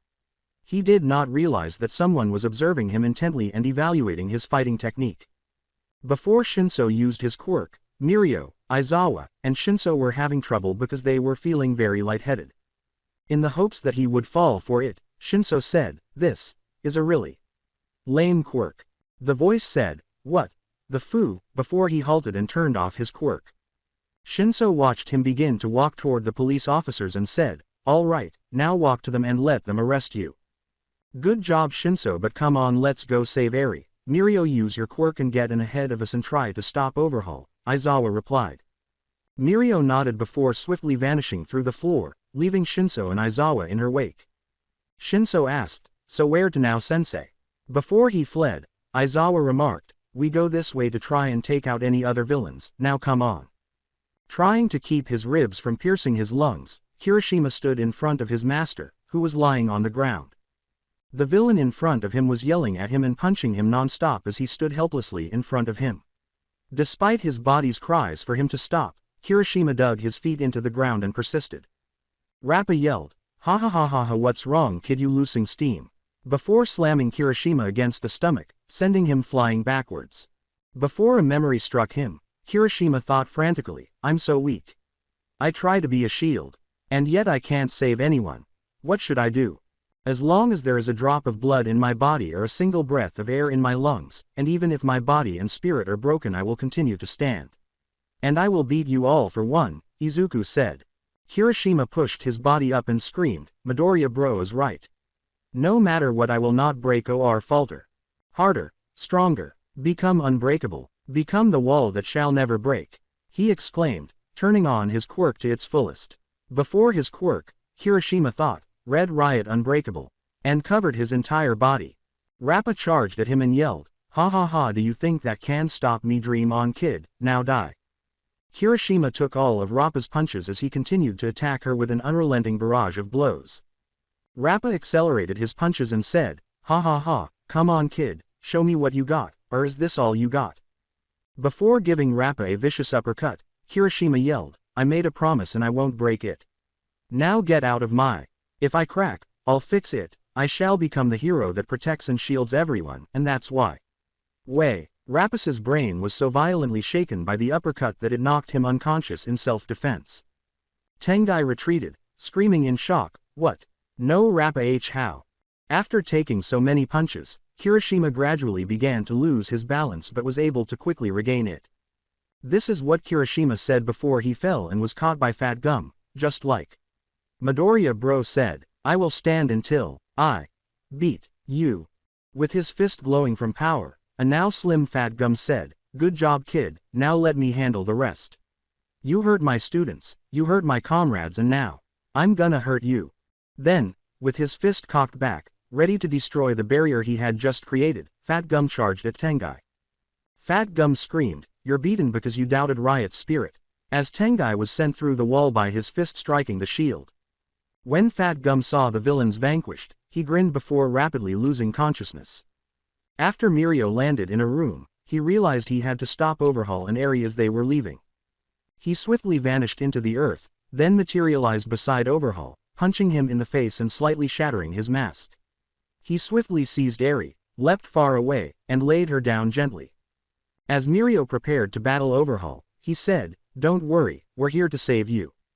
Overhaul reached for his glove and said, "You vile heroes just don't understand. Now I'm gonna kill you." Mirio simply balled his fists and lunged towards him. Huff, huff, huff, huff. Izuku gasped as he stood in front of the heap of Nomu that had been killed or defeated. His special gauntlets were broken, and the majority of his suit was just ripped fabric, severely damaging his costume. He was fortunate that the large cuts on his back stopped bleeding, so he was not currently concerned about losing blood. Izuku walked slowly to the doors from which the Nomu had come, thinking, now, to save Eri. A second Nomu, which resembled the one from the USJ, then landed in front of him, interrupting him. Slowly, the Nomu said, "K, ill weakling. Master, say you die, now." Before the Nomu materialized in front of him and choked him to the ground, Izuku exclaimed in shock, "Wait, it can talk." The now named Tank said, "Kill, kill, kill." Tank, listen, to Master. Izuku began to panic and made an unsuccessful attempt to remove Tank's hand from his neck. His fingers didn't even move as he turned it up to its highest setting without wearing his gauntlets. Damn it, damn it, damn it, damn it, was Izuku's panic thought as he tried to come up with a plan to escape this situation. He quickly clocked the Nomu across the face, sending him flying backwards, as his grip relaxed. When Izuku turned to look behind him, he saw Shinso and Aizawa, both of whom had cuts and bruises, looking a little more worn out. Aizawa, who was standing next to his pupil, asked, "Deku, you okay?" Izuku sarcastically remarked, "Huff, yay, just peachy." Ignoring it, Aizawa gazed at the enormous Nomu and experienced flashbacks to the USJ. "Tell us about that freak in front of us." Izuku shocked the two people next to him by saying, "He's strong and fast like the one at the USJ, but also he's able to talk." Shinso sarcastically asked, "Well, great, what's next? You're the son of a supervillain and our principal is a god." He made Nezu sneeze and all for one without realizing it. In an attempt to come up with the best strategy to defeat this obstacle, Aizawa asked, "Okay, but how are we gonna beat it? If he can talk, then he'll be a lot smarter than the others we've seen so far." "Well, the best idea I have right now is that I distract it while you deactivate its quirk. Then Shinso tries to use his quirk on it to make it stop so we can take this thing down," Izuku said while flexing his arms and fingers, in order to prevent them from locking up when he battles this thing. "Are you sure, problem child? I really don't want to be on your two girlfriends, your parents, and Nezu's shit list," replied Aizawa. I only have one girlfriend," was the first thing Izuku stammered out as his face burst into a red flush. "Well, from what I saw and know how Maruko is, you'll probably end up with two girlfriends, especially if Nezu decides to make it happen," Aizawa replied. Izuku simply tried to calm himself down by saying, "Shut up. Anyways, let's beat this thing," but he blushed even more. Izuku leapt to 30% in a flash, charged at the Nomu, and punched him in the stomach, but regrettably, it was unfazed. Izuku felt 3 of his ribs break as the Nomu slammed him into the wall across the room. Before the Nomu could do anything more, Aizawa swiftly turned off his quirk, and Izuku attacked him once more despite the terrible pain he was experiencing. Izuku yelled, "Kagaya Moon," as he viciously kicked the Nomu across the face, sending his entire body flying back a few feet. Tank got to his feet slowly and said, "Why does Tank hurt?" "Tank can't hurt. Tank is the strongest. Master made me kill Green Man." Shinso smirked and said, "I'm sorry to tell you, but you're a weak, ugly freak." Tank screamed, "No, Tank is STR," before his body went limp. "Good, now, what should we do? This thing is smart and the only option we have is to kill it." "But Deku is the only one who can, but he'd destroy his arm if he did so," Shinso replied. Izuku gritted his teeth and prepared to ruin his arm once more. "If it's the only way, then I'll do it," he said. Since Izuku is the only one with the strength to do it, Aizawa didn't like that this was the only option, but it would come at a price. Izuku screamed, 100% Alaska, Texas Smash, as he punched Tank so hard that all of his internal organs were destroyed, beyond the repair of his healing quirk. Tank went flying and collapsed on the ground, already dead, the punch's force destroying everything behind him. Izuku hissed in agony as his limp, now purple left arm hung down, blood streaming down it. Then he looked up to see a wide-eyed overhaul down that enormous hull he had created. He swiftly vanished in a green blur as he raced in his direction with the intention of beating him. Hamiko and Compress moved in front of Aizawa and Shinso, who were about to follow him. As they frantically attempted to defeat Overhaul while defending Eri, Mirio and Sir Night-Eye were fighting for their lives. Mirio held his side and tried to use his lost quirk, saying, "Sir Night-Eye, get Eri out of here, and I'll hold him off." Night-Eye said, "No, Mirio, you go. I can hold him long enough." A huge explosion occurred, causing the wall across the room to burst before anyone could react or speak. Before he could react, Izuku stepped in front of Overhaul and kicked him with 27%. Overhaul turned and looked down it. Overhaul was embedded in one of his spike walls and went flying, smashing through several of them.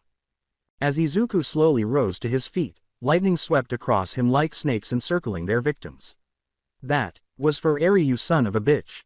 Izuku appeared so injured, yet he was still upright, that everyone stared at him with wide eyes.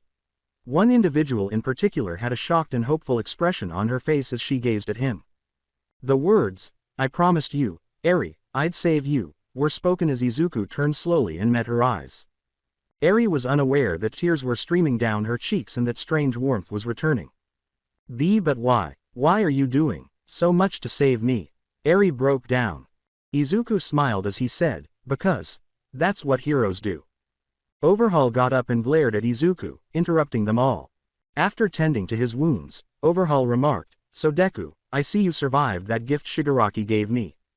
Izuku stood, squirming from the agony, and said, "Yes, I did, and I'm going to put you and him in Tartarus myself." Overhaul approached him slowly and said, "Hey, I'd like to see you try. I'm gonna enjoy slowly killing you and making Eri watch." When Eri heard that, she recoiled and unconsciously tried to approach Izuku for protection. "Mirio, get her out of here, I'll handle it from here," replied Izuku. The pain in his side made Mirio wince, and he said, "What? But you're too injured." "No, just go, I'll be fine, I promise, and don't worry, Aizawa and Shinso will be here shortly," Izuku replied. With a slow nod, Mirio took Eri in his arms and began guiding her to the exit and out of the room. Izuku rushed to Overhaul and attempted to strike him, but he was slower than he had anticipated due to the extreme pain in his body. After swiftly erecting a wall in front of him and thwarting Izuku's attack, Overhaul swiftly made spikes and launched them at Izuku. Even though he attempted to avoid it, he was hurt and now had a hole in his leg, which made him move even more slowly. Izuku said, "I'll beat you, no matter what," as he slowly got back up. As Night Eye heard Izuku's words, he began to understand why All Might had selected him. He saw that Izuku was going to be killed, even though he knew he would never be able to make up for it. His body moved before he even realized it was what All Might always did. With a snarl of rage, Overhaul sped a spike through Izuku's foot and prepared to build another spike wall to kill him. Night Eye took the blow after jumping in front of him. Izuku stared at him in disbelief, wondering why Night Eye would act in that way. Perplexed, Izuku asked, "Night Eye, why?" Night Eye coughed up blood and said, "Because I finally realize why he chose you. I can't make it up to you, but I'll make sure you survive this fight." As he approached him, Overhaul declared, "See, you heroes are such a disease and I'm going to eradicate all of you." When Izuku saw Overhaul slam his hand into the ground, he grabbed Night Eye and leapt away, but he didn't get very far due to his injured leg. When he noticed the spikes approaching, he experienced an odd sensation and began to float up. After floating away and landing close to the door, Izuku was startled before everything abruptly froze and he found himself back where he had first met that one guy. The same woman he saw in the hospital said, "Hee hee, look at you kid, you're making progress terrifyingly fast and pretty soon you'll be more than strong enough for them all. You just used my quirk, it's called float and is pretty self-explanatory. Imagine your soul getting lighter if you want to float up and the opposite if you want to go down. Since your version is much stronger than mine you'll basically be able to fly," Nana said as she approached him and put her hand on his shoulder before she began to fade. Guess it's my time to go, but anyways remember we are all with you and don't lose sight of yourself the higher you get." Before she vanished, Nana said. Izuku turned to see Overhaul looking bewildered by what he had just witnessed. Before touching his dead henchman, Overhaul remarked, "Well, that was interesting, but no matter what, you'll die all the same." Izuku set Night Eye down and lunged at him once more, attempting to kick him, but Overhaul blocked it with his newly grotesque arm. When Izuku noticed that, he used Float to go behind him and grabbed him with Black Whip. With his good leg, he kicked him and drew him to himself. Overhaul sprang back, created a mouth on his hand with his quirk, and began to scream through it. "Eri, he's going to die and it's all your fault. If you want him to live, come back here now." Izuku gave him a fierce look and was ready to strike him once more when he noticed Eri had returned. In an attempt to get his attention, Eri sobbed, "And no, please stop. Please don't kill him." Knowing what would happen, Overhaul smiled malevolently and formed a single, enormous spike before sending it in her direction.